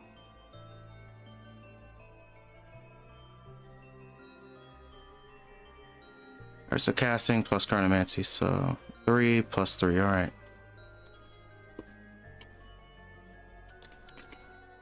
$60-10. If I get another botch for a ritual, that's gonna be insane. Well, no botches at least. A 854559.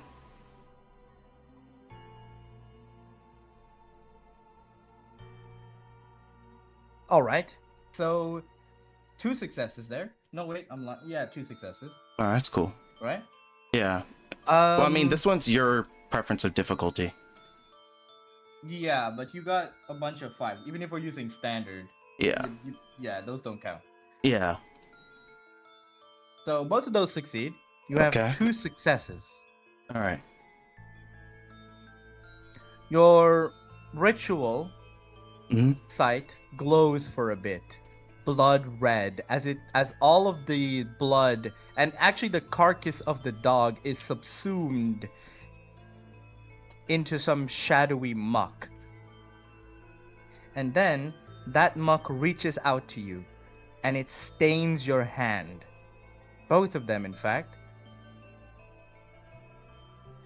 I stand there a bit silently in shock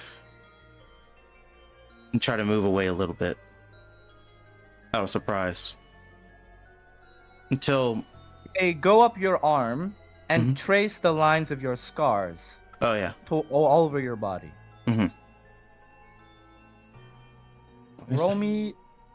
Roll me 5 stamina checks. Oh boy. All right. So stamina 5 times. All right. Let me see if I can just copy and paste this a lot.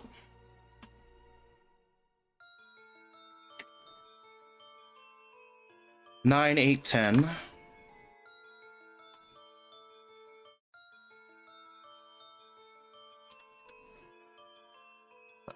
5, 7, 9.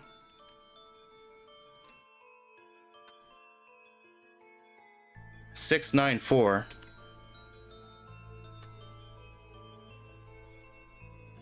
2, 5, 1.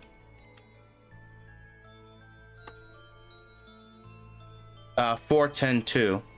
How many? You said 5?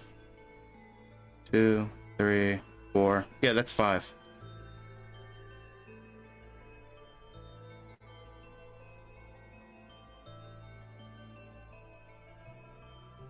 How many successes do I need?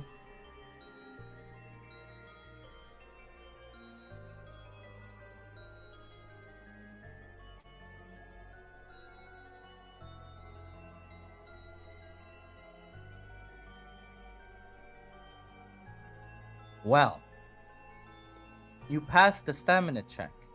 No current problems. Okay. However, there is a problem. Turns out you're getting exactly what you asked for. The vicissitudes of time will make themselves known to you. You are aging 100 times faster in real time. Great. Fuck. Write down on your stat sheet, Curse of Continuous Aging. As a flaw, I'm guessing? That's not a flaw. Just write it in a note on your stat sheet. Okay.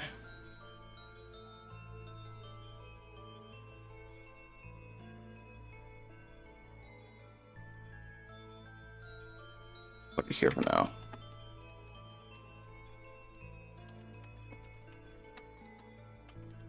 Alright.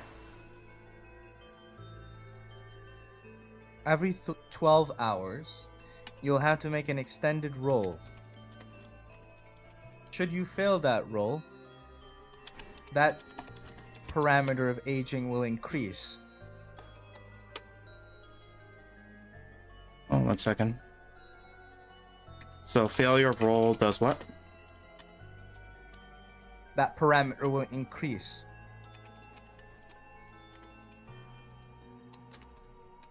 Okay.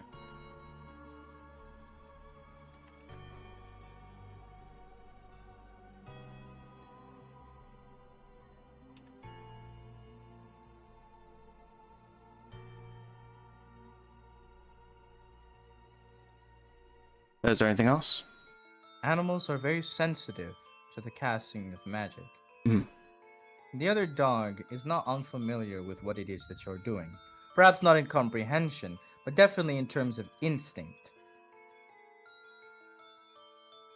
It knows deeply the vicissitude. Your mic cut out. As such, I said it knows deeply the vicissitudes of darkness instinctively. As such, the dog goes absolutely rabid. Alright. It's going to try to bite you. I'm gonna try to kill it.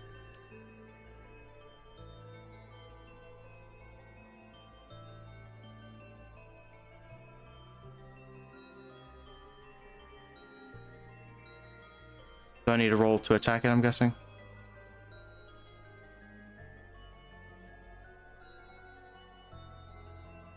Yeah. Alright. Oh, jeez. What am I rolling against it? Well, it's not going to dodge, so it's just going to continue to attack. Alright. Then I want to use my gun and shoot it. So 4d10. Then I'll spend a temporary willpower point just in case. Is that fine? Go ahead. Alright, 4d10 with an extra success just in case. I'm failing.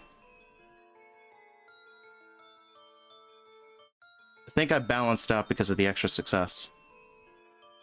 What extra success? I spent a temporary for it. No. Great. Remember, 10 are one success. No, I'm saying like there was one success with the 10, and then I used a temp to neutralize the other one. So one success with the 10, that takes off one. Yeah. And then you also have another one, which counteracts the willpower success. Yeah. So it's 0 successes. Yeah, that's what I'm saying. It balanced out. The dog has one success over you. Yeah. So you go to take out your gun. Mm-hmm. And unfortunately, you're a tad too slow with the draw. So it bites at your arm. Alright. As it bites me, I scream. In pain. Can't really scream right now. Family's sleeping. Wincing my teeth, I would try to aim the gun at the dog's head and fire. Hold on, buddy. I have to roll damage. Oh, well, I don't have much HP for this. We'll see how it goes. Unless I've healed. Yeah, you've healed. It's been a month already. Okay. Most of your wounds should have healed. Then I'll neutralize what these wounds I already have. Thank God.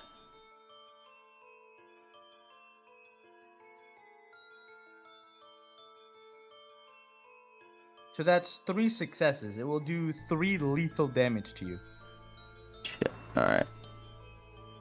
At least it's only at a -1. Okay.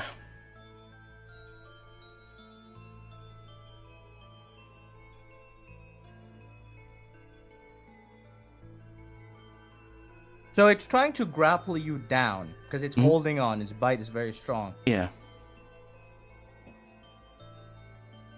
So we have to do an opposed strength roll against each other. Oh no. I got 1 dice for that, man. Can I use strength and athletics to at least try to oppose it? Well, what athletic action are you trying to do here? I mean, it's latched onto your arm. Fair enough. I guess trying to jump back or something. Jump back, but it's attached to your arm. Fine. I think maybe... Brawl would probably be fucking better for that. Yeah, if I had brawl. Probably, yeah. Alright. If it's opposed strength, then I also use a temp for it because I only have 1, so... Willpower? Sure, go ahead. Alright, thank you. Alright, 1d10. Okay, a 7 and then an extra success. Is that good?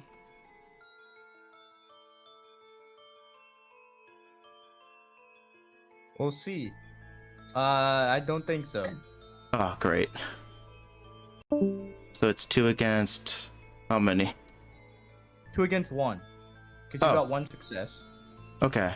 Well, no, it's actually I have 2 2 against success. 2. Yeah. But because your strength is lower. Lower, than yeah. It wins the clash. So it basically has grappled you to the floor. It's bitten your arm and is basically dragged you to the floor on top of the ritual site.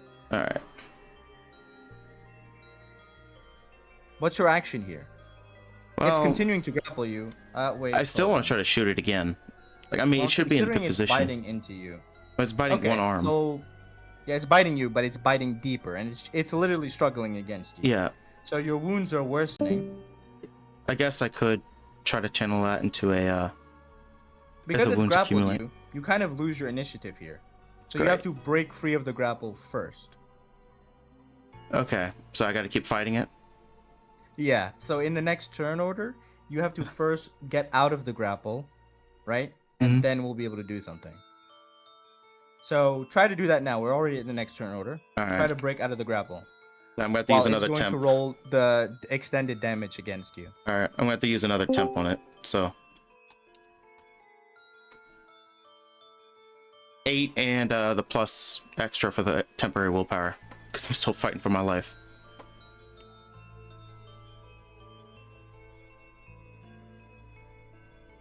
Oh, You got lucky. yeah. The damage doesn't increase damage, but it converts it. One of those lethals turns into an aggravated. Okay, so I got. Okay, so my injured state turns into an aggravated injured state. Yeah, so one of the 3 lethal wounds you just Okay. got, one of them is going to be aggravated. Alright. As I It's look. bitten deep to your Yeah. bone right now. Alright. I'm panicking right now, so. As I look at the wound at my bone, I then glance back at the dog and I will attempt to shoot it again. Hold on. I have to roll for its strength. So you got 1 success. I got 2, I use a temp. Oh, you got 2. Okay. Yeah. No, then you do successfully break the grapple. Yeah. You're able to push it slightly off you for a little bit. Yeah. Then in that moment, I'm gonna raise my gun and fire at it again. It's gonna try to lunge back, so we're gonna do another one of these where we both roll. Okay. Then I'm using another temp. I'm losing temps like crazy today. Alright, so 3 plus 1, 40, 10. Okay.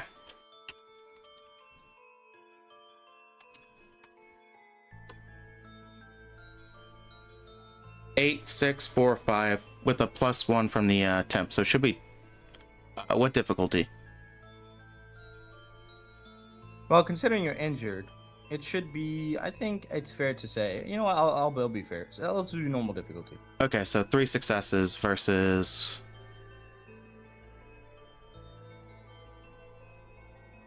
So normal difficulty for you use the temp, so that's 3, right? 3 Yeah. successes. Let's see, 1, 2, 3. Okay, so it's a trade-off again. Oh, great. So it's getting shot at. It's just biting Yeah, my you ass. shoot, and it bites you back. So as you shoot, right? It bites you again. This time, it's biting your leg. Bastard.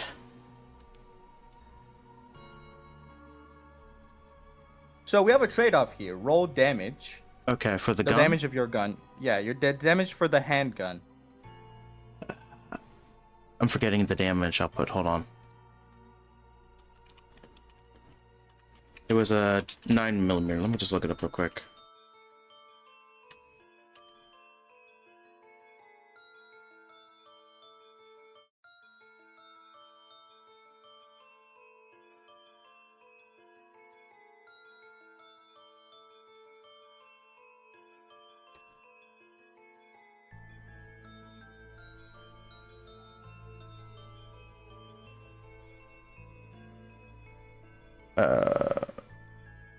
It's 3L.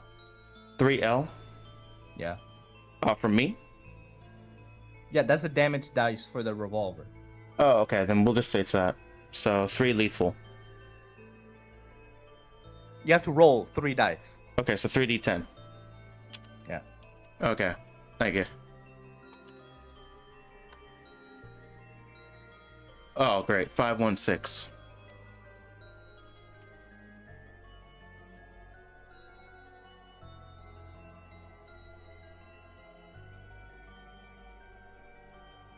That dog ain't letting me go free. So you successfully shoot it, but it hits a non-fatal area. You hit its leg, but it doesn't need its leg because it's biting your leg and pulling you down to the floor again. God fucking damn this thing. Guess I'm fighting you again.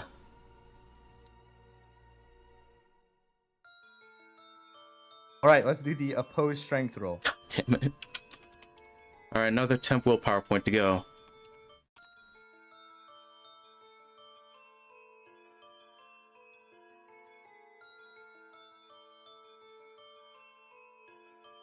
Hold on.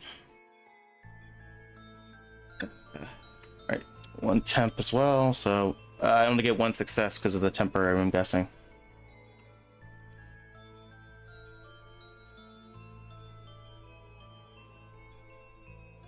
Okay, so it's a 1-to-1 success, but unfortunately the dog has greater strength, so it takes lead again. God damn that thing.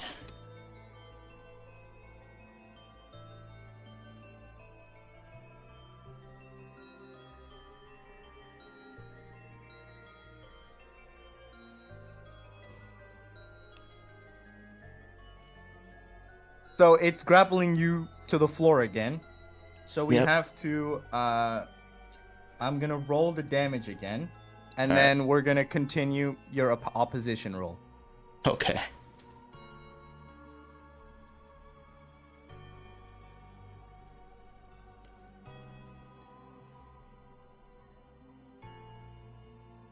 Oh, it gets off one success. So I get one lethal.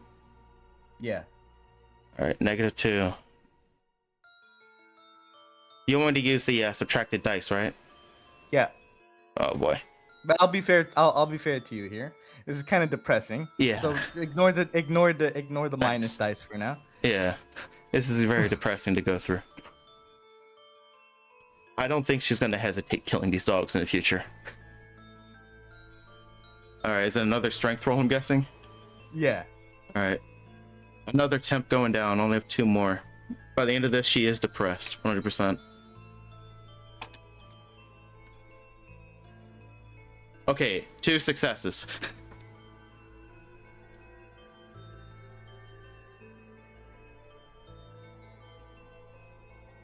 Oh, this is depressing. 2-2. It's a trade-off again. Bro, just please let me shoot again. It's only on my leg. Really? Okay, then make me a stamina for the damage, right? And we'll see right. if you can. Yeah. Alright, so 3d10, okay. But hold on, let me roll the damage first. Ew. Well, let's see if I survive. Probably Yo, not. buddy. Yo, buddy. That's 3. Oh, I can't handle 3. So I'll tell you what. Convert the 3 onto the other lethal. So you'll have. I think it should be 4 aggravated now. 4 aggravated? Okay. Thank you. Alright. I want to shoot it, bro.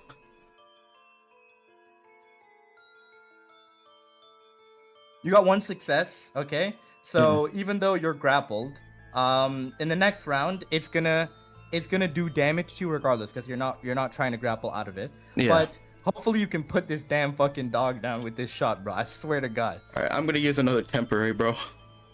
So I'm now because at it's this Terracochi's close level. range- Because it's this close range, I'll reduce the difficulty for you. Thank you. Okay. Okay. So it's dexterity plus your firearms, of course. 4d10. At difficulty 5. Thank you. Alright. 4d10 plus an extra success. Okay, yeah, I'm succeeding. 3, 4.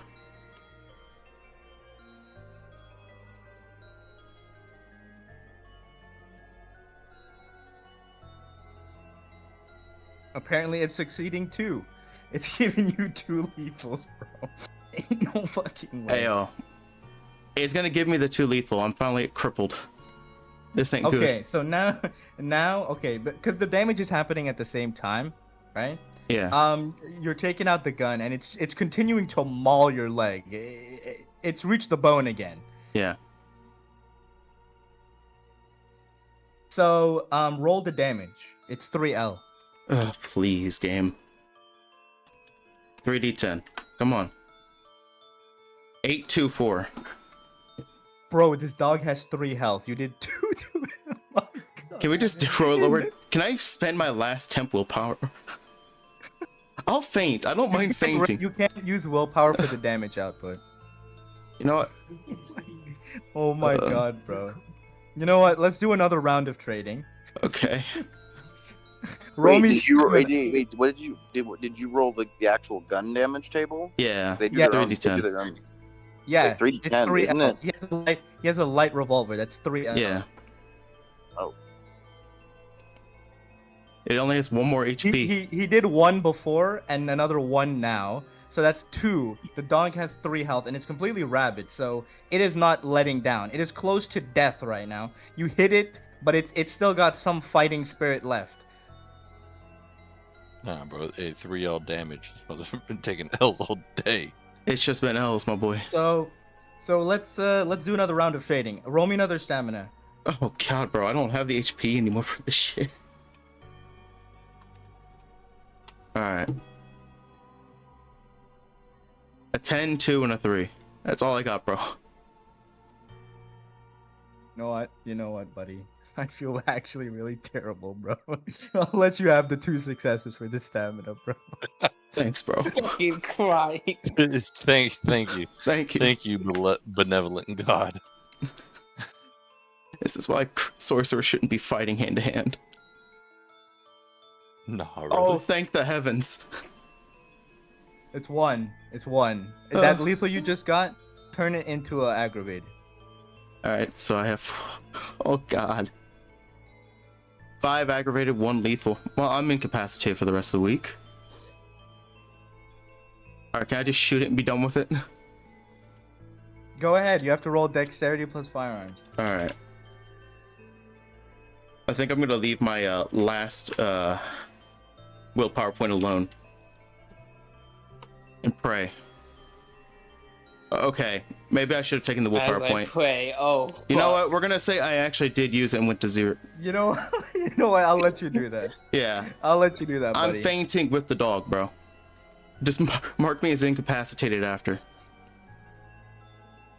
So So I'll have tell the you dog what. become I'll your tell you homie. what. Considering you're critically injured, you would have rolled a separate stamina just to stay awake. But Yeah. I'm not gonna do that to you right now. 'Cause Okay. I actually feel bad. Great. It's the rare one, by the way. It's the rare one. So Yeah. it's 2 successes. Okay, that should be fine. It's not dodging or anything, so you can keep your willpower, buddy. Okay, okay. No, wait, I'm lying. That would cancel out. No, you're right. You use that fucking willpower. Yeah. So 1 success. I One have success. no temp willpowers right now. I'm done. You're going insane. You and this dog are going into a Hey, death In struggle. this death battle, you just hear her break. So Extreme amount of cackling as she glares So, at the dog and aims the gun again. yeah, 1 success. Roll the damage. Yeah, alright, so 3d10. Pray Yeah. to heaven, boys, because I'm dead if we don't. Watch this dog live. Please, bro. I'll give her Alright, one thank of God! my. Thank God! Oh my god. You're lucky. You're lucky. Insanity! That was the In only damage, way. you're lucky that in damage the 1 doesn't subtract. Yeah. So you end up shooting this dog, and it finally dies over you. And you end up passing out as Yeah. well, while I'm fainting critically with the bleeding. dog. Alright, do I mark I incapacitated want you as to realize you've just had a death battle over with a the fucking ritual dog? site. I know. Over Oh, the ritual shit. site. Oh shit. Alright. No, I'm not You want gonna to do guess about what that. your do you want to guess what your intent was in this entire battle on top of that ritual site? Oh no. I don't want to anymore. Wasn't it the will to live? The will to live. Oh yeah. Desperation? Yeah. Mm-hmm. Oh. Outcooked. I want trust me, that dog's body is getting devoured by the muck. Okay. And you're getting covered in it. But that's a secret mouse tool for later. Oh great. End scene. Mouse could